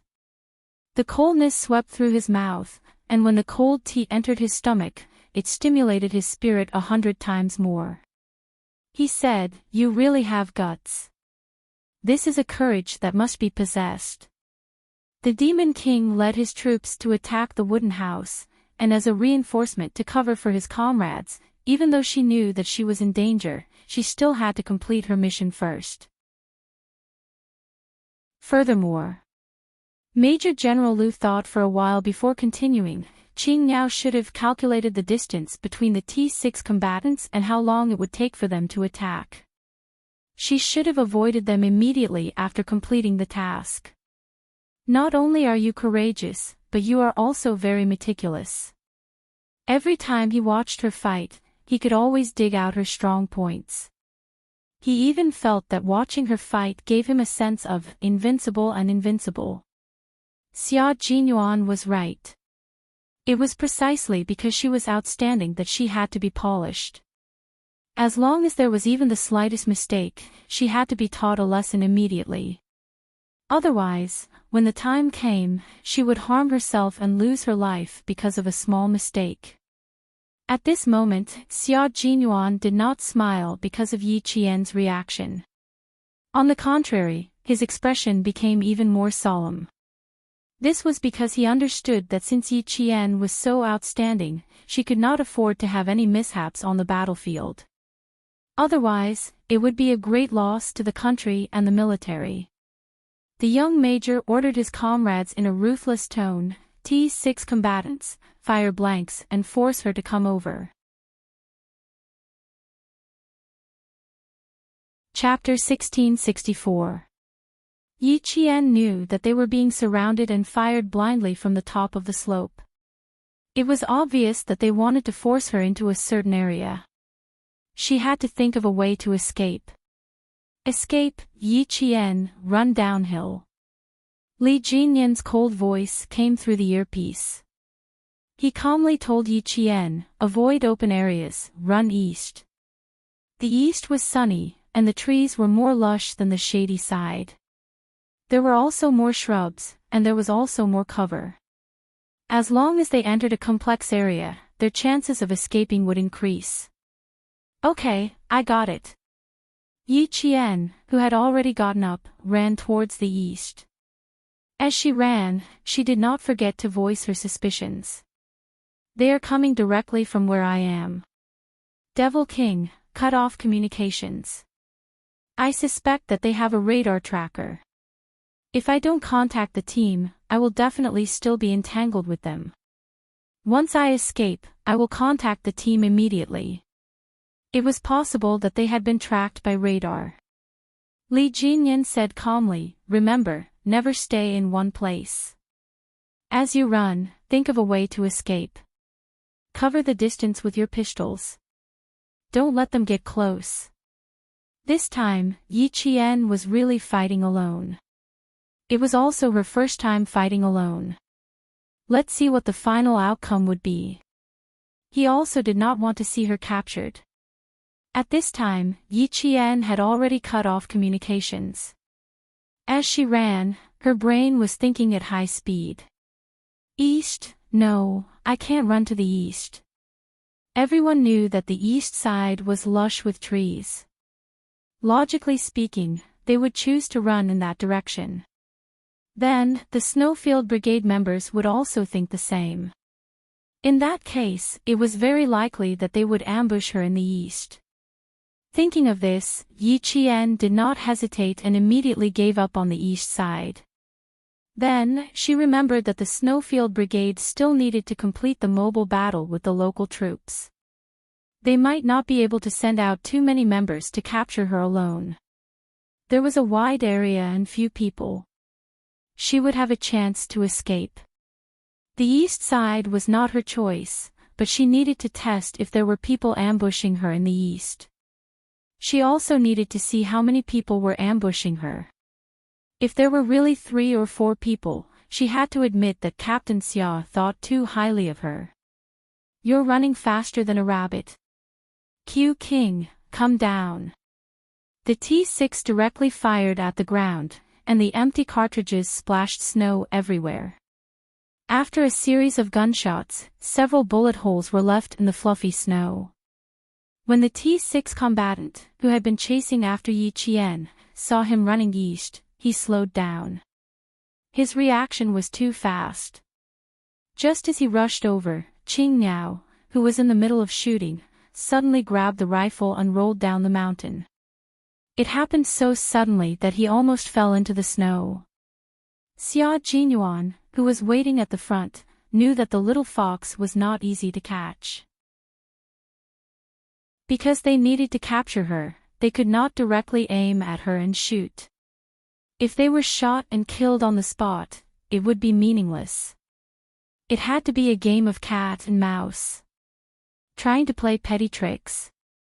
She didn't have any tricks up her sleeves. She had to rely on her IQ, reflexes, actions, judgment, and individual combat skills to escape. There was a wide area and few people, so it would be easy for her to escape. But that would depend on whether she had the ability to do so. There was movement in front of them. The hidden pigeon saw a figure running in a zigzag pattern that was not easy to hit. It was followed by the howling north wind. It was Yi Qian. He's coming.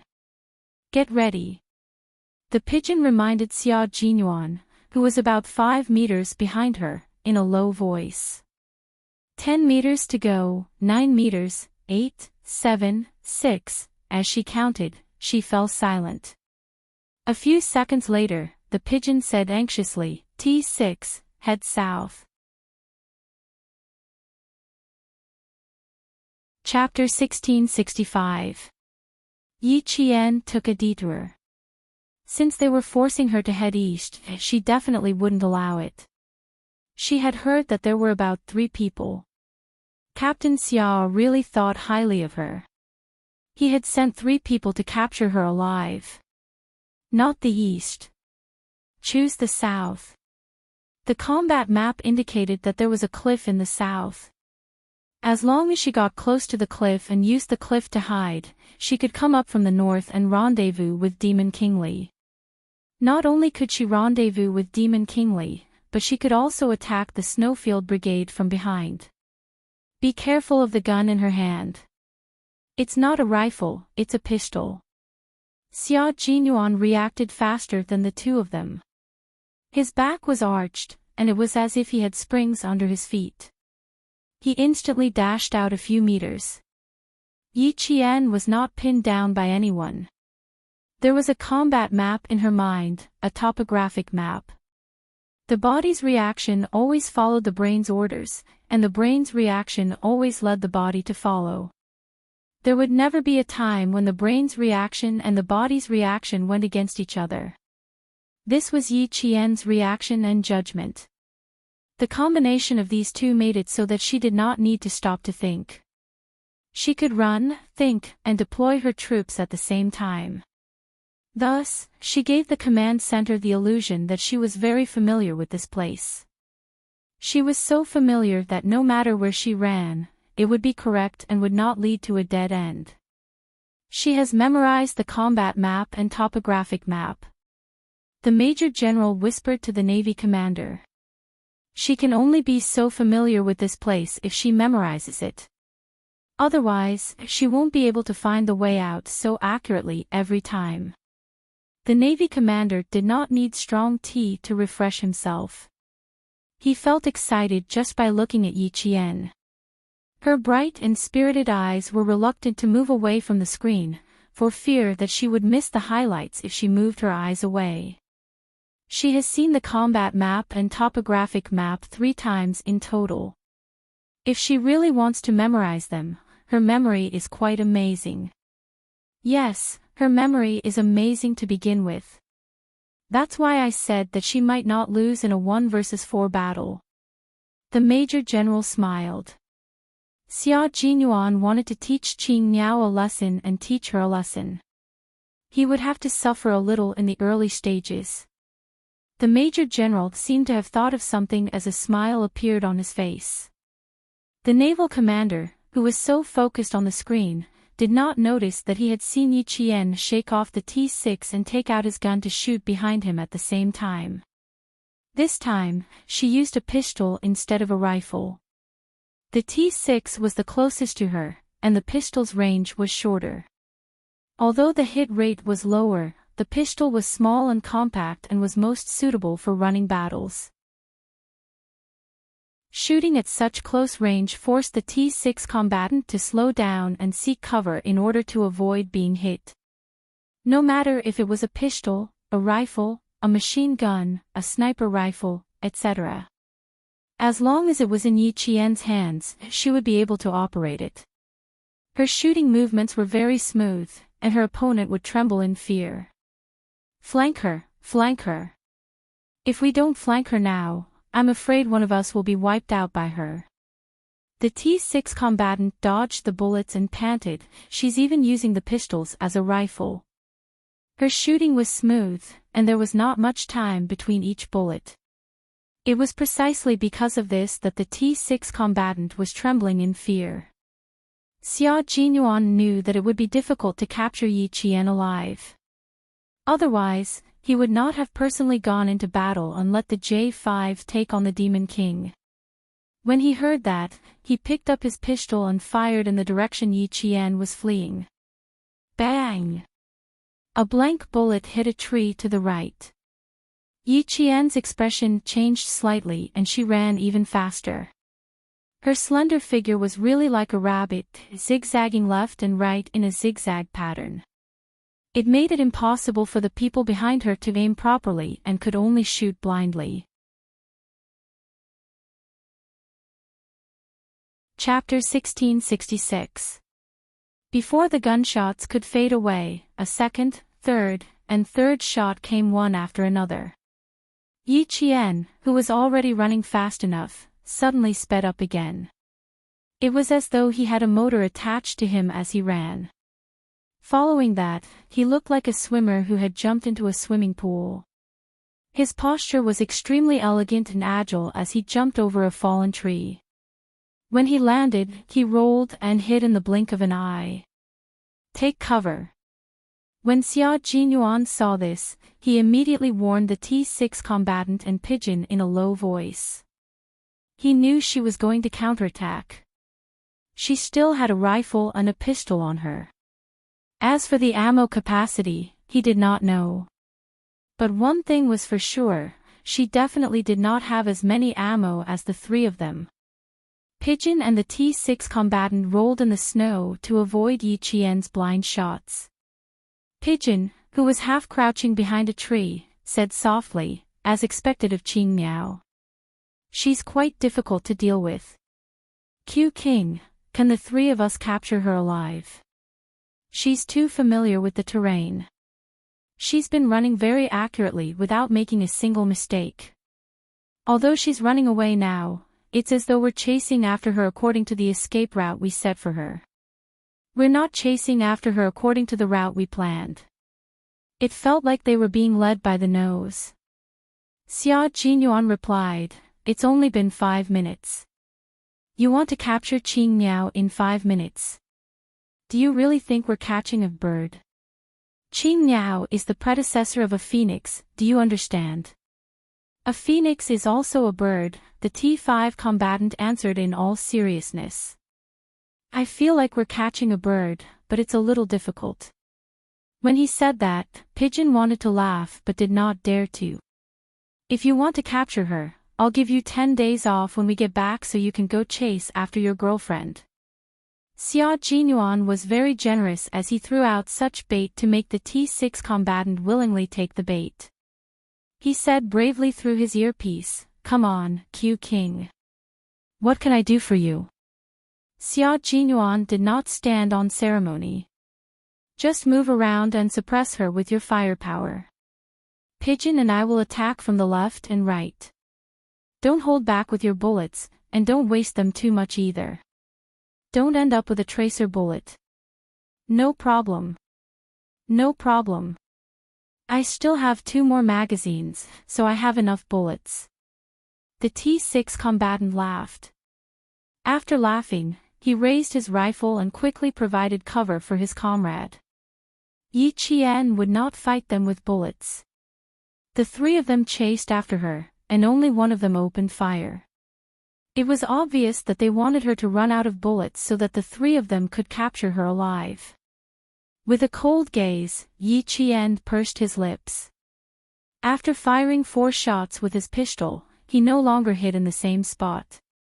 Instead, he carefully moved his body and continued to run.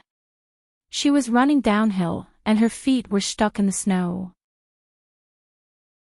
She couldn't stop and ran south with all her strength. She couldn't stop. If she did, she would be surrounded. She's running away again. She's not a bird but a rabbit, right? The T6 combatant was dumbfounded. If she doesn't become Q King, how long can we keep chasing her like this? J5 is up against Demon King. Let's not lose. Pigeon, who had caught up to him, replied, what we need to do now is to exhaust Qing Miao's stamina and bullets. We won't lose even if we have a captive on our hands. Xia Jinyuan did not reply. He strode forward and stepped into the snow with his combat boots. When he pulled them out, he could feel the hostility in them. If Qing Miao, who was groomed by a sergeant major and a world-class sniper, was captured by the 3 of them in less than 10 minutes, then she would not be everyone's pride. She would also have let down old Uncle Jen and Uncle Chin. At this moment, Yi Qian clearly understood that as a Special Forces soldier, he should not confront the enemy unless he had no other choice. If he could carry out an assassination, he must do so. That was the wisest course of action. Chapter 1667. She also understood that when she was fighting alone, she could only rely on herself. There was no way she could count on timely support. Even if there really was support, she was the only one who could save herself when there was no support. Run. She could only run now. Run to the next advantageous position and hide before launching a counterattack. The naval commander who was watching the battle narrowed his eyes. He saw Xia Jinyuan starting to speed up in an attempt to block Qing Miao from the front. Following that, the T6 combatants started firing again from behind while the pigeons cooperated with the entire operation.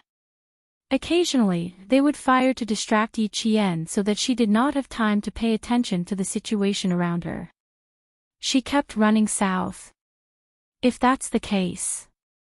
The Major General of the Army carefully looked at the battle map on the table and then at the topographic map. He tapped his finger on a spot and understood why Yi Qian was running south. There were cliffs in the south. A place like this that was considered a hopeless situation for ordinary people was a good place for the Special Forces. What did the Special Forces usually train for? Climbing ravines and cliffs were all part of their training. When the Snowfield Brigade was guarding the plateau and building a base station, they would climb the steep mountains that were often covered in snow and were so weathered that even snow leopards would have a hard time climbing them. Qing Niao had traveled through hundreds of thousands of forests in the western province with Soldier King Old Qin, so how could she not have climbed cliffs before? She ran in that direction because she knew there were cliffs in the south. She knew that, and so did Xia Jinyuan. He had broken into the command center and pulled out all the electronic cameras. He then connected to the satellite map and looked at the terrain and topography of the entire position before getting his comrades to draw a map. It was clear that he had a plan in mind. After discovering Yi Qian's intentions, he immediately chased after her and cut her off. It had to be said that this match was extremely exciting from beginning to end. The match between Xia Jinyuan and Li Jinyan was exciting. The members of the two teams were also exciting. Now that he was going up against Yi Qian again, it was exciting. On the other side, Li Jinyan and J5 were already engaged in a fight. Both sides moved like ghosts in the forest, quietly descending to each other's side. Then, fist met fist, foot met foot, and when the close combat ended, it meant that one side had died.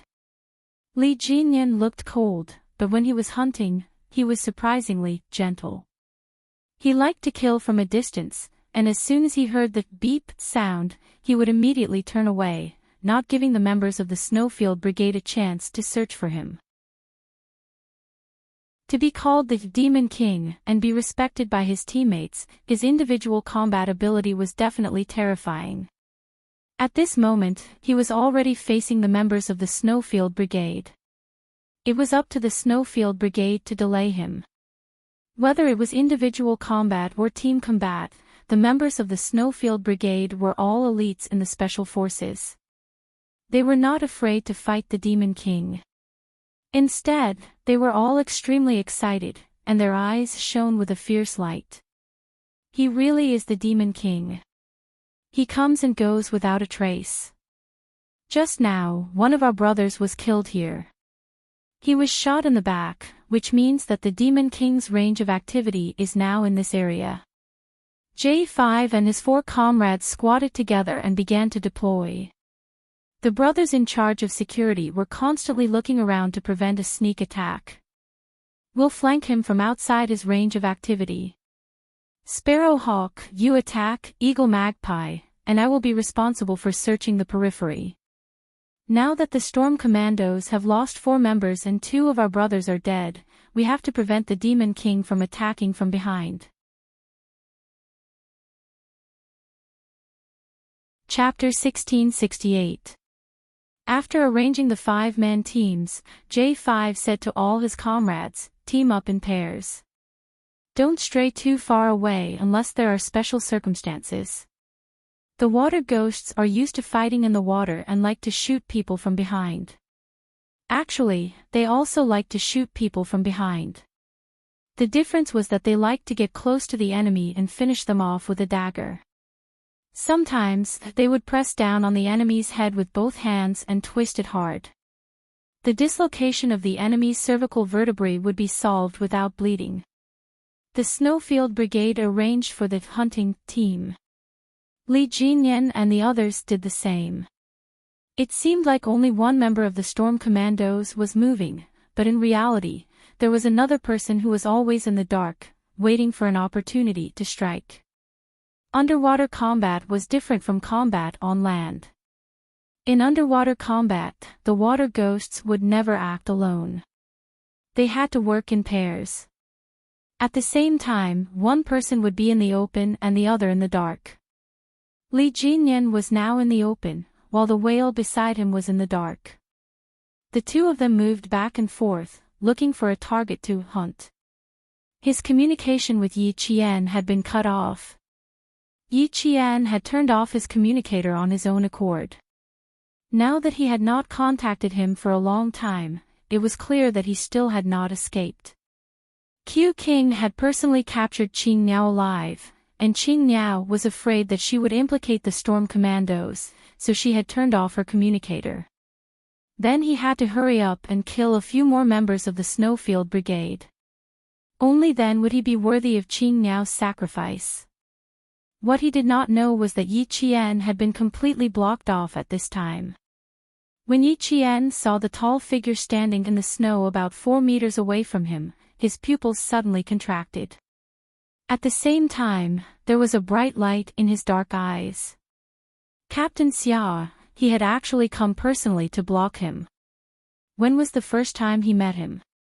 Yes, when he was 14 years old, he was training with the soldiers of Fujian town in the forest. Captain Xia had suddenly barged in, and that was when they met.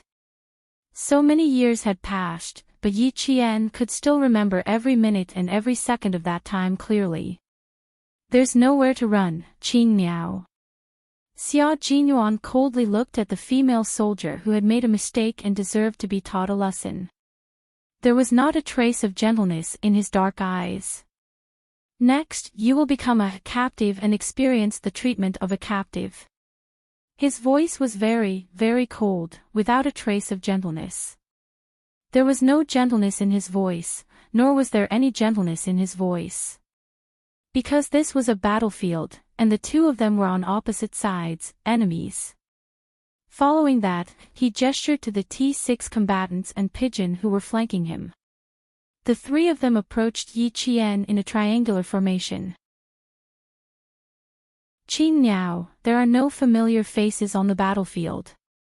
No matter how familiar a person is, as long as they're in different camps, they're enemies. As enemies, we will not give you preferential treatment just because you are someone we know and a female soldier. There is only one principle on the battlefield, and that is who wins and who loses. Xia Jinyuan said faintly as he walked. Every word he said was filled with coldness and indifference. As the distance between the four of them got closer and closer, Yi Qian, who was pursing his lips, couldn't help but touch his left wrist. It had been a long time since he had used his silver wire. In the final head-on confrontation, 2 of the 3 combatants threw punches and 1 kicked. They attacked Yi Qian mercilessly. From the beginning, this battle had been a battle of numbers and strength. However, Yi Qian was not a tough nut to crack. Since there was no way to escape, he would fight to the death and win himself a chance of survival. Chapter 1669. The unsharpened combat dagger quickly parried Xia Jinyuan's kick. That's right, the most ruthless of the 3 was Xia Jinyuan, who was her boyfriend. He immediately launched an attack with his leg. His move gave the T6 combatant and the Pigeon a fright. Wasn't he too ruthless? Did he really think they were enemies? After forcing Xia Jinyuan into a corner, Yi Qian quickly parried the T6 combatant's fist with his dagger.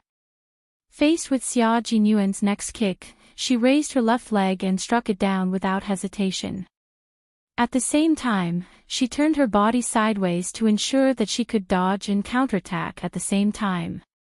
At this moment, her flexibility also played a huge role. With her right leg raised almost to the top of her head, Yi Qian struck Xia Jinyuan's calf with lightning speed. Then she used the force from his leg to turn around nimbly. Just like in a martial arts movie, her entire body twisted strangely to avoid the T6 combatant's fist once again. Xia Jinyuan, who had been kicked in the calf, pursed his lips tightly. When he retracted his leg, he secretly clenched his fist. It was quite painful. The rabbit has turned into a snake. The T6 combatant retracted his fist and attacked again with the pigeon. Yi Qian's first agile dodge made Xia Jinyuan scoff coldly. It was a half-smile that was full of ferocity and cruelty. Compared to the wrestling match he had with Yi Qian when he was 14, Xia Jinyuan was not joking at all this time. He used his own fighting style on the battlefield to force Yi Qian closer. Q King, don't be too ruthless. Are you really planning to beat him to death? The pigeon leaned close to Xia Jinyuan and said in a low voice with a frown, "We already have the upper hand when it's 3 against 1. Don't you think you're going too far?" Xia Jinyuan moved his wrist and glanced at the pigeon coldly. He said indifferently, "What's too far? Haven't we encountered a 3 against 1 situation before? Is a real 3 against 1 like this? A real 3 against 1 would be even more ruthless than this. You could even lose your life at any time. What am I too much of? Oh, Qing Niao should be glad that now we are all soldiers of the same country, wearing the same military uniform, and having a competition between brothers. If we were to face off against each other on the battlefield, would it still be like this? Are you here to tell me that it's too much? You'll only be more ruthless than me and try your best to get rid of the target." The T6 combatant's calf was kicked by Yi Qian. The combat boots were quite heavy, and the toe and heel of the boots were very hard. In addition, Yi Qian had been carrying weights on his legs when he was training with Principal Qin. As such, this kick caused the T6 combatant so much pain that his calf bone felt like it had cracked. When he dodged the kick, he saw Xia Jinyuan, who was the first to be kicked, secretly moving his ankle around. The T6 combatant gloated a little. So it turned out that Q King was also in pain. He had thought that he was not in pain. Don't give her a chance to make a move. Feeling that the pain in his calf had subsided a little, Xia Jinyuan reminded his comrades to prevent them from getting kicked by her again. This was also the first time he had experienced the strength of her legs. Once he got kicked, the pain would be unimaginably painful. When Yi Qian heard that, her eyes flickered as she marked the first target as the pigeon. Before the 3 of them could attack again, Yi Qian, who was holding on to the end of the silver wire, kicked at the pigeon with a murderous aura. In the snow, her figure was as agile as a cheetah as she took the initiative to attack with the ferocity of a beast. Uncle Chen had said that in a desperate situation, the only way to survive was to take the initiative to counterattack. She needed to win a chance of survival for herself, so she had to take the initiative to counterattack. When the pigeon saw this, her expression changed. Chapter 1670. At this moment, Yi Qian had already entered a state of confrontation between himself and the enemy. He was going to use his true abilities to take on 3 people at once. If he had accepted the challenge with the mentality that they were all familiar with each other, the first person he would have killed would have been her. Besides, her target was herself. Feeling a chill in her heart, Pigeon was no longer swayed by personal feelings. At this moment, a hint of a smile flashed across Xia Jinyuan's eyes. Very good. She was able to quickly find a weak spot to attack even when she was surrounded. This meant that she did not panic and had remained calm all this while. In that case, let's see how far she can go. T6, block her path of retreat. The cold and emotionless Major Xia did not even remember that he was still the female soldier's boyfriend. He only had one goal now, which was to teach this female soldier a lesson. Let her remember this lesson. As an all-around ace soldier, how could Xia Jinyuan's close combat skills be bad? Seeing that Yi Qian was using Pigeon as an opening to attack, he threw out a punch to support his comrade. His fist was aimed at Yi Qian's shoulder. Yi Qian ignored his attack and continued to kick Pigeon to the side. While she was dodging left and right, she suddenly grabbed something in her left hand and threw it forward. Something unexpected happened and the battle turned around in an instant. Pigeon felt something cold and soft like silk wrap around the back of her neck. Then she saw Yi Qian tug at it with his right hand. In the blink of an eye, her neck was wrapped tightly by the foreign object. Instinctively, Pigeon tried to pull off the foreign object wrapped around her neck with one hand, but it turned out to be thin and slippery. There was no way she could pull it out with her bare hands. At the same time, Yi Qian's shoulder was punched hard by Xia Jinyuan's fist. Meanwhile, the T6 soldier kicked Yi Qian's knee. The moment Yi Qian, who had been attacked from above and below, let go of the silver wire in his hand, he was knocked to the ground by the two Special Forces soldiers. Even so, Yi Qian did not fall to the ground because of the heavy object. Instead, he quickly propped himself up on his elbows and rolled continuously in the snow. "I've been taken care of." The pigeon removed the thing that was wrapped around his neck. If Yi Qian had not let go of him when he fell to the ground, he would have been knocked unconscious by this thing. It wasn't to the extent of suffocation. He wasn't that easy to deal with. But if they were on the battlefield, Yi Qian definitely wouldn't let go of the opportunity to finish off his enemy. Xia Jinyuan was a little surprised. Not bad, she could still deal with the pigeons under such circumstances. Not only was she calm, but she also knew how to plan. "Not bad, continue," he said in a low voice. He did not wait for Yi Qian, who was covered in snow, to get up. Like a wild wolf pouncing on its prey, he began to attack Yi Qian again. Yi Qian, who had been rolling continuously, was forced into an extremely sorry state by him. When his military boot kicked him in the back, Yi Qian thought he would spit out a mouthful of blood. That kind of pain was even more intense than the pain of getting injured during training. It came at a moment's notice. Even after a long time, he still felt the same pain as when he was kicked.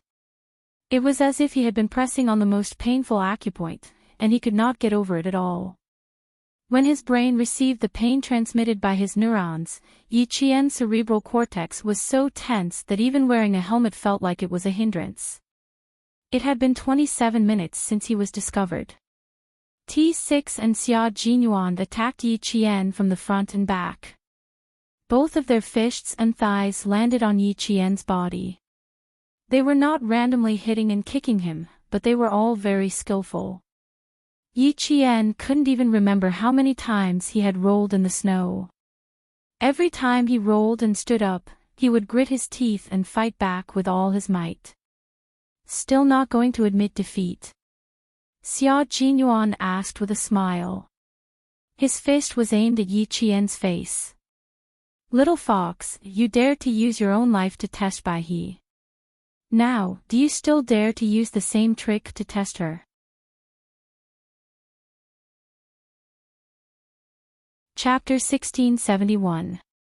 Admit defeat. Yi Qian, who was enduring the excruciating pain without making a sound, sneered. Admit defeat. She had already lost completely in her previous life. In this life, she could forget about admitting defeat, much less lowering her head. She had already been entangled with them for nearly half an hour, so she did not know how the Infernal was doing. Without Q King around, the Infernal still had a chance of winning against the Snowfield Brigade with his combat skills. Furthermore, Sea Anemone and Sea Thorn were both army scouts, so they would provide a lot of help to the Storm Commandos who were not familiar with fighting in the snow. She could not admit defeat. The Infernal's hunting operation was not over yet. She had to do her best to pin down Q King and give the Infernal more hope of defeating the Snowfield Brigade. She had to think of a way to pin down Q King while also trying her best to get away. Tilting his head, Yi Qian crossed his arms to block Xia Jinyuan's fist that was swinging at his face. He replied with a ruthless expression, "No." Then he raised his leg and kicked at the Infernal's lower abdomen at lightning speed. This kick made the T6 combatant feel pain for Xia Jinyuan. There was a thin diaphragm between the abdomen and the chest. Anyone who knew how to fight knew very well that as long as the opponent was hit there, he would definitely be rolling on the ground in pain. Moreover, Yi Qian's kick was quite strong. He had probably specially trained to make up for the lack of strength in his arms. If it were not for their thick skin and thick flesh, their bones would have been fractured by this kick. After Q King took such a kick, the T6 combatant felt like his teeth were going to ache. How painful would that be? Fortunately, he only staggered a few steps. He shrugged his shoulders in a very masculine manner and twisted his neck. Without any hesitation, he raised his leg again and kicked at Yi Qian. It was fine if he did not admit defeat, but he had to admit his mistake. He had to take a good look at what a real battlefield was like. What a real fight to the death would be like. Xia Jinyuan's thin lips curved into a smile as he stared at the pair of dark eyes that were glowing with a strange light. However, the coldness in his eyes did not subside at all as he stared at Yi Qian viciously. "You're so beautiful, so good, and so stubborn. How could you make such a low-level mistake?" When he thought of Yi Qian's previous mistakes, Xia Jinyuan's gaze turned even colder. He gestured to T6, and the two of them attacked Yi Qian from the front and back again. When T6's fist and Xia Jinyuan's right leg landed on Yi Qian's body, the pigeons who were watching the battle from close range pursed their lips and couldn't help worrying for Yi Qian. Sitting in the command center, the Navy commander and Major General of the Army held their breaths. They were all waiting to see how Yi Qian would escape from this hopeless situation. But this time, it would be difficult. Both of them had used their full strength. If she wanted to escape again, it would be difficult. Before they could think of the word difficult, the two high-ranking officers suddenly clapped their hands and said in unison, "Good. Beautiful." Yi Qian had already wrapped her arms around the T6 combatant's waist and inserted her right leg between his legs. Then she abruptly hooked the T6 combatant's left leg and performed a beautiful Mongolian-style wrestling. She actually tripped the T6 combatant. That's right, he really tripped the 1.8-meter tall and strong T6 combatant. Bam! The two of them fell into the snow together. When the T6 combatant fell, he pulled Yi Qian down with him and shouted at the same time, "Lock it tight." Yi Qian's dagger, which had never left his hand, was moving towards the T6 combatant's neck. When the tip of the dagger was close to the skin of his neck, an extremely sharp kick came from behind her. Together with the howling north wind, a heavy object landed heavily on her back.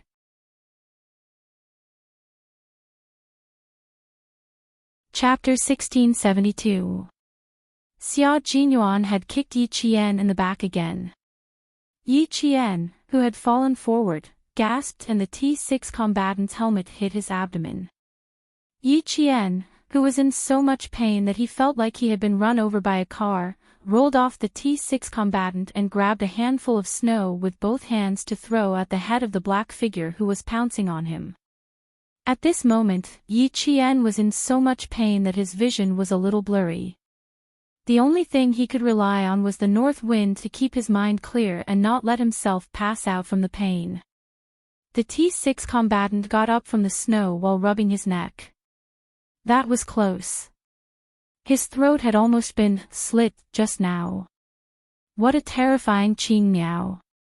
Her attack was so vicious. However, when a single soldier encountered such a predicament on the battlefield, they were all thinking of taking out as many enemies as they could. Although Qing Miao's attack was vicious, it had to be this way. Furthermore, Q King was pressuring Qing Miao to make her realize the cruelty of the battlefield. Victory could only be won by relying on actual skills and not by making use of so-called sympathy. How could there be any sympathy when it came to meeting a bullet head-on? There was only a fight to the death. Yi Qian grabbed 2 clumps of snow and threw them over. Other than being blinded by the snow for a second, Xia Jinyuan's speed did not change at all. In fact, he did not even pause for a second. On the battlefield, he was a fearless soldier who fought for victory. His right hand had already grabbed Yi Qian's ankle like a fierce crocodile out of the water biting down on its prey. His handsome face was cold and ruthless as he planned to drag Yi Qian upside down across the snow. Right now, He was telling her very seriously and responsibly what a captive would experience. What would the outcome be if she risked her life to test the waters? King is probably angry. The Major General narrowed his eyes and stared at the screen with a serious expression. He said in a deep voice, he wants Qing Niao to forever remember that when the day comes when the people she is most familiar with start fighting with each other, her previous actions were undoubtedly suicidal. The correct method should be like what we are doing now. As long as we still have a breath of life, as long as there is a glimmer of hope, we need to rise up. The Navy commander nodded in agreement. That's true, but Qing Niao's performance is remarkable. As long as she can stand up, she will fight back. She's fighting 1 against 3, and they're 3 male Special Forces soldiers. It's quite impressive that she lasted for half an hour. Yes, but it's still a little difficult to escape. Major General Liu did not think that Yi Qian had completely lost. When Xia Jinyuan grabbed her ankle and dragged her along, she was still able to fight back and break free again. It was enough to show how strong her desire to escape was. As long as he didn't admit defeat, he still had a chance to live. The T6 combatant pulled back his fist as he gritted his teeth so hard that a few of his teeth seemed to have cracked. You have no strength, Qing Niao. Gritting his teeth and shaking his hands, the T6 combatant cooperated well with Xia Jinyuan. He either attacked from the left and right, or from the front and back. Although his face and body were aching from Yi Qian's punches, it did not affect the speed of his attacks. Yi Qian indeed did not have much strength left. She could faintly feel her legs trembling in pain. There was no part of her body that did not hurt. The punches to her chest seemed to have knocked her internal organs out of alignment.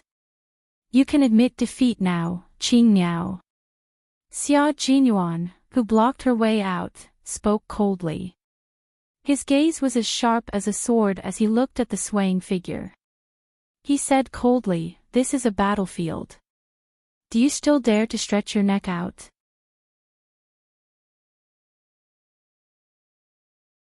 Chapter 1673. Little fox, your intelligence should be the great wisdom of strategizing and fighting from thousands of miles away, not the petty cleverness of a villain. Yi Qian, whose arm was trembling from the beating, took a deep breath and tried his best to clench his trembling fingers into a fist. Then, he threw another punch straight at the T6 combatant. She did not want to talk to them. She would rather use all the energy she had to talk to fight. They watched as she was knocked down again and again and stood up again and again. As Yi Qian stood up again and again, the battlefield moved closer to the edge of the forest. Every time Yi Qian stood up again, he would face the 2 combatants attacking him with an awe-inspiring and fearless attitude. He would grit his teeth and endure the severe pain in his body as he threw punches and kicks. He would fight with extreme calmness. She would escape, and the time for her to escape was getting closer and closer. As long as she reached the edge of the forest, she would definitely be able to escape. Xia Jinyuan's deep black eyes flickered with a faint light. He looked thoughtfully at the forest covered in thick snow, and a cold smile appeared on his thin lips. Very good, she still hasn't given up on escaping. Most of the time, it wasn't that you didn't have a chance to escape, but that you didn't hold on any longer and just gave up. You gave up on survival and chose death. Xia Jinyuan, who had discovered Yi Qian's plan, pursed his thin lips tightly. His combat boots stomped fiercely in the snow. After suppressing the strange look in his eyes, the young major dealt the final blow to Yi Qian. King. Qing Niao. The T6 combatant and pigeon shouted. Seeing their familiar figure fly out like a kite with its string cut and fall heavily into the snow, the 2 combatants' hearts trembled. Pigeon had already run over. Before she ran off, she did not forget to glare fiercely at her captain. Wasn't this a little too ruthless? Even if there was a plan to capture her, it shouldn't have been this ruthless. Q King, are you crazy? The T6 combatant scolded in a low voice. You could have captured her just now, so why did you have to kick her at the end? Aren't you afraid of seriously injuring her? Xia Jinyuan's eyelids trembled as he watched the pigeon run towards the figure that had yet to get up and was about 3 meters away from him. While the T6 combatant was not paying attention, he closed his eyes. When he opened them again, the last glimmer of light in his eyes had disappeared. He looked at the T6 combatant and said coldly, "It's better to be seriously injured by my kicks than to be captured and tortured by the enemy. More than any of you, I don't want to see her seriously injured, and I don't want to see her beaten into the snow and motionless. But I'd rather be the one teaching her a lesson now, not. There was a hint of hoarseness and bitterness in his cold voice. It was low and heavy, like bitter gourd juice and coptis. It was bitter, astringent, sour, and forbearing. It instantly made T6's heart ache. He looked at his captain and then at the figure who had yet to stand up. He loosened his clenched fists and took a deep breath. Can we end this now? Can you take her back now? Was it over? Could he take her back now? Without really capturing Yi Qian, Xia Jinyuan glanced coldly at the T6 combatant and walked forward with his long legs. Qing Niao, Yi Qian. How are you? Are you all right? Pigeon had already run to Yi Qian's side. Just as he was half kneeling and reaching out, his hand froze.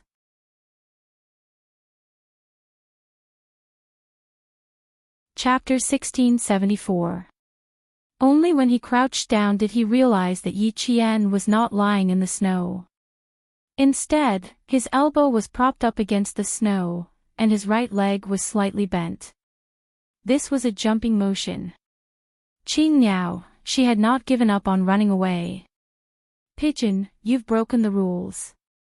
Yi Qian raised his head and smiled gently at Pigeon, who was concerned about him.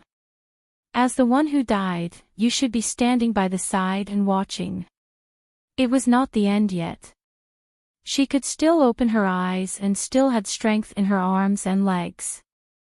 As long as there was a chance of survival and strength, she would not give up. As a male soldier, Pigeon's face was full of shock. She could still continue at this point.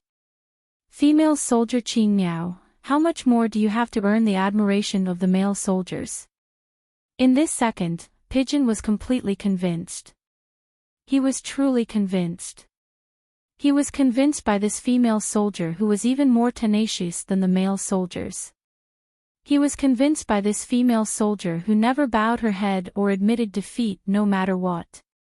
Pigeon watched as she rushed straight into the forest after completing her jump.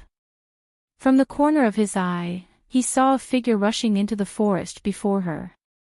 He opened his mouth and slowly closed it. It was not until Yi Qian's figure entered the forest that Pigeon said softly, Q King is waiting for you up ahead. Qing Niao, you won't be able to escape. When it comes to female soldiers, I'm really only convinced by Qing Niao. She can still escape in such a state. The T6 combatant who was walking over also had a look of shock on his face. He turned his head and said to Pigeon, do you admit defeat? The T6 combatant was already amazed by Yi Qian's tenacious resistance. If he had held off Q King for another 30 seconds, Qing Niao would have been able to escape right under their noses once she escaped into the forest. The dull sound of snow falling could be heard from the forest. Pigeon glanced at the T6 combatant who had no intention of following her in. He nodded and retreated to the side. Those who died in battle were not qualified to speak, so they could only speak silently in their hearts. Yi Qian, who had fled into the forest, clenched his fists out of habit when he saw the tall figure that suddenly appeared in front of him. Her dark eyes were brighter than the stars in the cold night, filled with coldness. She stared at Xia Jinyuan, who was determined to capture her alive. Now that he had truly encountered him, what were his chances of winning? Yi Qian couldn't answer herself. She only knew that she didn't want to become a captive. She didn't want to fall into his hands. Too slow. You should be like me. In the face of Yi Qian's slow attack, Xia Jinyuan's leg was still as fast as lightning, aiming for Yi Qian's chest. Do you know what it feels like to be surrounded by a single soldier? Just like this, he wanted to escape, but there was nowhere to run. The military boot kicked Yi Qian's blocking arm. Yi Qian, whose arm was about to break, gritted his teeth and stabbed the blocking dagger that had never left his hand. Do you know what will happen to female soldiers if they become captives? Your body will be violated, your mind will be suppressed, and your will be destroyed. They will even make you suspect that you were born a mistake. Xia Jinyuan nimbly avoided the dagger. He wanted to knock the dagger out of Yi Qian's hand, but the dagger brushed past his chin. His skin hurt a little. Although the dagger wasn't edged and wasn't sharp enough, the person who held it used all his strength and used it as a weapon that could hurt people, so it could still hurt people. Xia Jinyuan touched his chin. It was probably bleeding, so it hurt a little.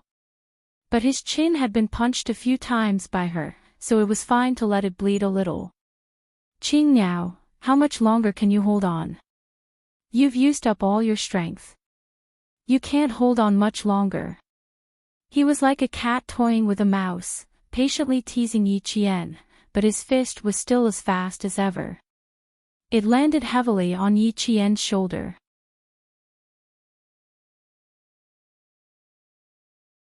Chapter 1675. Major Xia, the all-round soldier king, took advantage of Yi Qian's staggering steps to grab her shoulder with one hand and lift his long leg. His hands and feet cooperated perfectly, and all of a sudden, Yi Qian fell into the snow again. After a bout of dizziness, Yi Qian, whose entire face was covered in snow, could be said to be in the most embarrassing state she had ever been in. It was also the most miserable time she had ever been in. In your current state, do you still have any way to escape from my hands? Are you trying to use your little tricks? Xia Jinyuan, who had thrown Yi Qian into the snow, looked at her coldly. He pursed his thin lips into a straight line and said, "On the battlefield of life and death, do you think your little tricks will work?" He was forcing her to realize the cruelty of war. He was forcing her to experience nirvana through her own blood and tears. Her nose was filled with snow. Yi Qian could only use her mouth to take in deep breaths. Other than enduring the pain in her chest, she could only endure it. It's useless. There's no such thing as little tricks on the battlefield. She answered him loudly. She forced her voice out of her chest and through her throat. It tasted like blood as she answered him. Her answer was not the end. The torture continued. Sensing the hostility and anger emanating from him, Yi Qian knew that this time, Xia Jinyuan was determined to teach her a lesson. In the past, he had seriously and responsibly told her that they were lovers and comrades in arms. If she made a mistake one day, he would never show mercy to her just because she was his lover. On the contrary, he would only be stricter and harsher. If you want to become a real special forces soldier, you have to put in more sweat and tears than you can imagine. And the lesson you have learned and the blood you have shed is also more than you can imagine. Before Yi Qian had even entered the Snowfield Brigade, she had already tasted Xia Jinyuan's harsh punishment. You knowingly committed a crime. That's an even bigger crime. Xia Jinyuan shouted coldly. He pulled her up from the snow by the back of her collar. However, before he could do anything else, Yi Qian stood up and resisted again. She twisted her body to one side and grabbed his wrist that was holding her collar. She had realized her mistake and was being punished for it. She accepted it, but it did not mean that she would give up resisting. Right now, the two of them were on opposing sides. She lowered her head and used the flexibility of her waist to slip under Xia Jinyuan's wrist. Then, she twisted her body. In this way, it was Xia Jinyuan who tightened his grip. In order to prevent his arm from being twisted, he had no choice but to let go. Xia Jinyuan was so tenacious and strong that he was overjoyed. He knew that his little fox would not give up even in a desperate situation. As long as there was a chance to escape, she would grab it. She had made a mistake and deserved to be punished. He was more than willing to see how she would correct her mistake. My lover, my comrade, I will watch you carry your gun and leave. I will also wait for your safe return. I will look forward to it and hope for you. I will wait for you to return covered in blood. I will wait for you to appear in my line of sight again covered in smoke. I will hold your hand again and hug you again. Xia Jinyuan watched as his lover struggled to escape from his hands again. A faint smile appeared on his thin lips. Xia Jinyuan, who had not used up too much of his energy, attacked more fiercely each time. In the end, he had one hand on the back of Yi Qian's neck and the other hand clasped Yi Qian's hand behind her back. He cruelly pressed Yi Qian's face against the cold and rough bark of the tree. Then, it was the real end.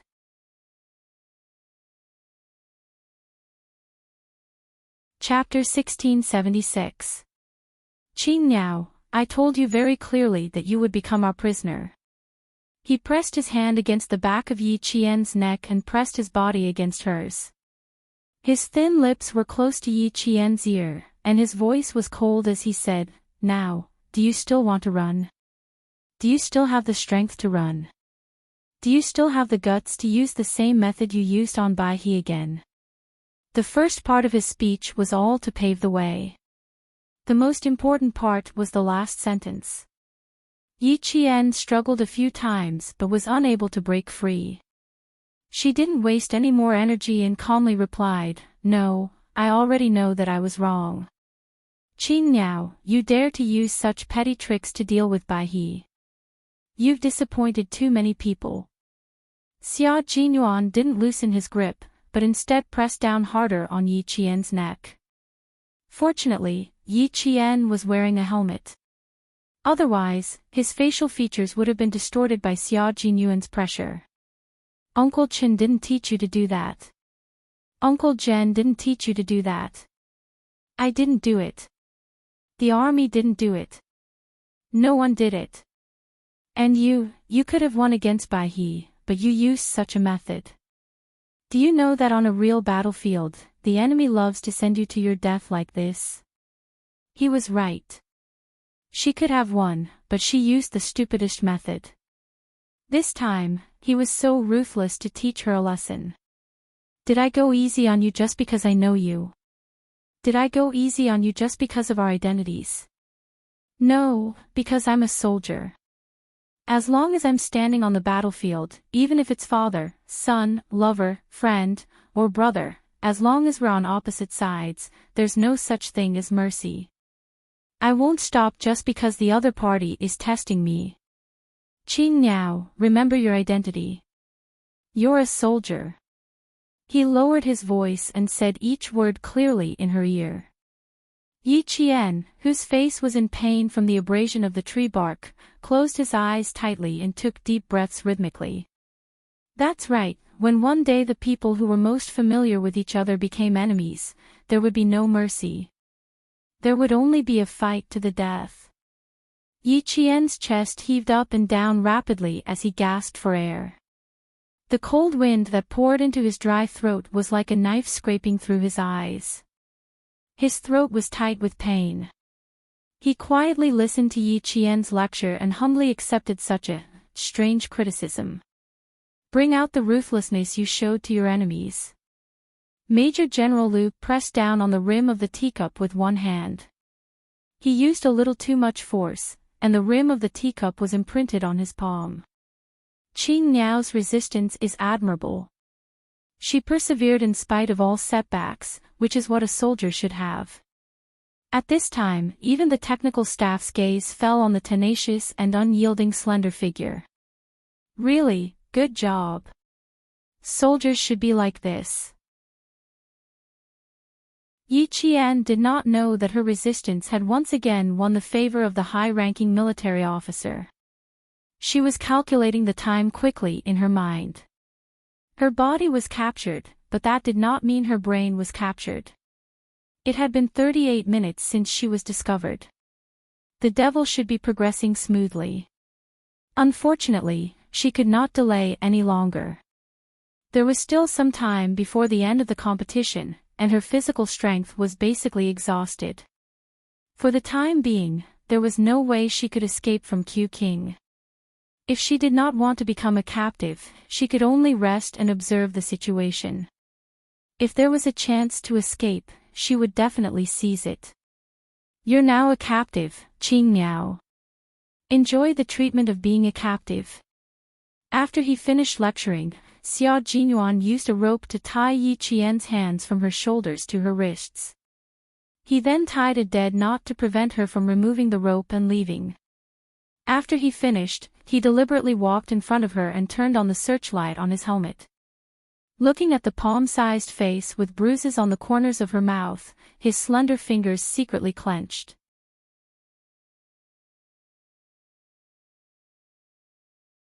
Chapter 1677. Yi Qian also saw the man standing in front of him clearly. His face was also bruised. The corner of his mouth was bleeding from her attack, and the corners of his eyes were also bruised. Seeing him in this state, there was no doubt that he was in the same state. Q King, are you planning to wait here for the higher-ups to finish? Yi Qian looked at him and calmly reminded him. There's not much time left before the battle ends. Fortunately, he was still in good spirits after being beaten up like this. Xia Jinyuan slowly loosened his clenched fists. Then, his thin lips curved slightly into a ferocious smile as he pushed Yi Qian out. His face was already so bruised and swollen. His body was probably even worse. Especially since he had not held back at all when he kicked him.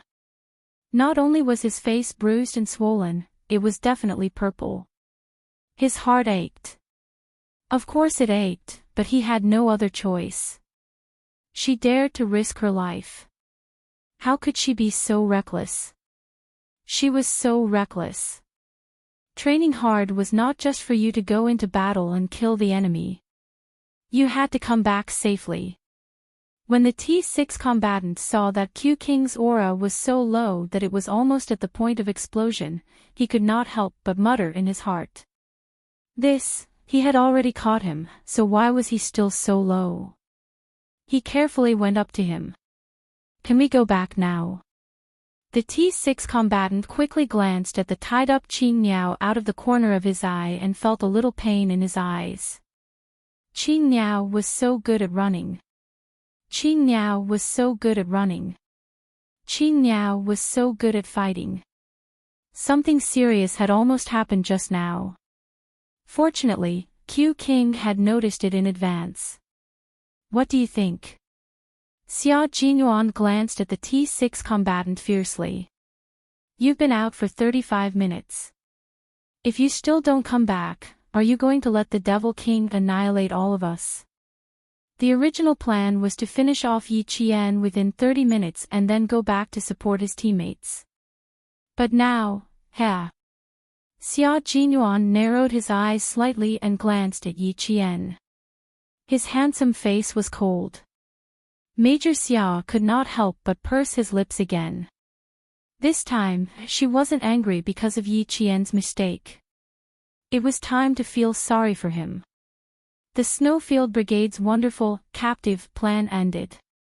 The Navy commander took off his hat, touched his head several times, and sighed, "It's already very good. It's already very good to be able to hold on for 35 minutes. Fighting 1 against 3 and lasting for 35 minutes was the best a male soldier could do. That's right. There's still time before it's over. Although Qing Niao has been captured, she won't admit defeat. As long as she has the chance, she will definitely think of a way to escape. After the Major General finished speaking, he instructed his secretary, ask the accompanying military doctor to get ready. Once we're done, we'll immediately examine Qing Niao's body. Xia Jinyuan had never been merciful when teaching his soldiers a lesson. Now that Yi Qian had made such a serious mistake, he was even more merciless. The last few kicks were ruthless. Yi Qian's injuries were probably a little serious. The hunting operation was still ongoing. Li Jinyan looked at the time. 45 minutes had already passed. If Yi Qian had escaped, then Q King should have already returned. However, he hadn't returned yet. This meant that she had been captured. Contact them and exchange the captives. Li Jinyan pursed his thin lips and looked at the captured Snowfield Brigade member codenamed Z7. His eyes were cold as he said calmly, 1 for 1. They had already lost contact with Qing Niao for 45 minutes. Q King had already taught her a lesson. Now that Qing Niao was his, how could he let her fall into Q King's hands? 1 for 1. The captive plan had ended in a draw. Z7 Han Zhang heard this and immediately said, "Devil, you should just kill me." It was too embarrassing.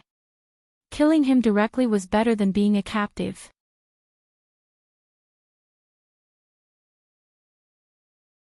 Chapter 1678. His request was ignored. Li Jinyan gestured for his team members to tie him up tightly and wait until the end of the hunting operation before carrying out the captive exchange.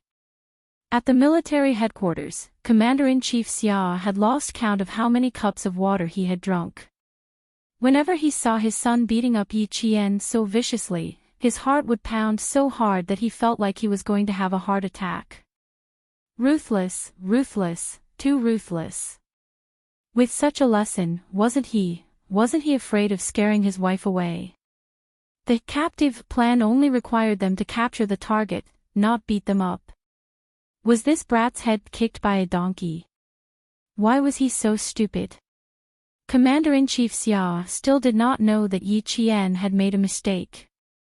So when he saw Xia Jinyuan not only ganging up on Yi Qian, but also personally taking part in the fight with his fists and legs, he really wanted to pull out his gun and shoot him on behalf of his future daughter-in-law. This brat, this brat. Commander-in-Chief Xia cursed under his breath every time he took a sip of the strong tea. Since the country's top leader was still present, no matter how much he cursed in his heart, Commander-in-Chief Xia's expression remained stern and dignified on the surface. When the country's top leader saw how ruthless the male soldiers were and how tenacious the female soldiers were, he said to Commander-in-Chief Xia after the battle, "I'm very happy to have them in our troops. With such female soldiers in our troops, I can see hope for tomorrow. I'm afraid that the female soldier is injured. When the time comes, the military will have to call her and comfort her. Don't let her be traumatized. When the battle ends, the military will definitely send their condolences," Commander-in-Chief Xia replied with a serious expression. This was a must. That was his family Xia's future daughter-in-law. After being beaten up to this extent, he had to personally call her and comfort her. He also had to give Xia Jinyuan a harsh scolding. He wanted to beat Yi Qian up and make him run away. He was not done with him. The entire competition was nearing its end. In the snowy forest, the two teams began their final battle to the death. Yi Qian and Z7 Han Zheng did not participate in the battle, but as captives, the two of them were not content with their lot and were constantly thinking of ways to escape. Unfortunately, the guards were too strict. Until the end, the two of them did not manage to escape. It was Xia Jinyuan who gave Yi Qian his first captive. The speed at which the red and green dots representing the two teams disappeared increased in the latter half of the night. By the end of the battle, 12 of the 22 members of the Snowfield Brigade still remained, while the Storm Commandos only had 8. The result was obvious. The wireless communication was no longer divided into 2 groups, A and B, and Major General Liu did not wait for the kings of the 2 teams to meet and exchange prisoners. He directly cut into the channel and ordered Xia Jinyuan, bring Qing Niao to the command center for a physical examination. Family Xia was really ruthless at that time. Qing Niao must have been seriously injured. At this moment, K7, who was guarding Yi Qian, spoke into everyone's ears. Qing Niao has a fever. She was given a strong antipyretic, but she's allergic to the medicine. There's a rash on her neck and wrist. The 2 teams' wireless stations went silent. Then, Major General Liu shouted, "What are you waiting for? Send her to the hospital." On the other side, Xia Jinyuan ran over like a whirlwind. "Bring her here. Quick. Allergic to the antipyretic. This is going to be serious." Yi Qian did not know that she was allergic to the antipyretic. Before she took the medicine, K7 even specifically asked her if she had any history of allergies to drugs. She answered with certainty, no. She did not have any allergies in her previous life, but she really did not know that she would have any allergies in this life. She originally wanted to take 2 pills, but K7 said that it was not necessary, so she only took 1. Fortunately, she only took 1 pill. If she had taken 2 pills, she did not know what would have happened.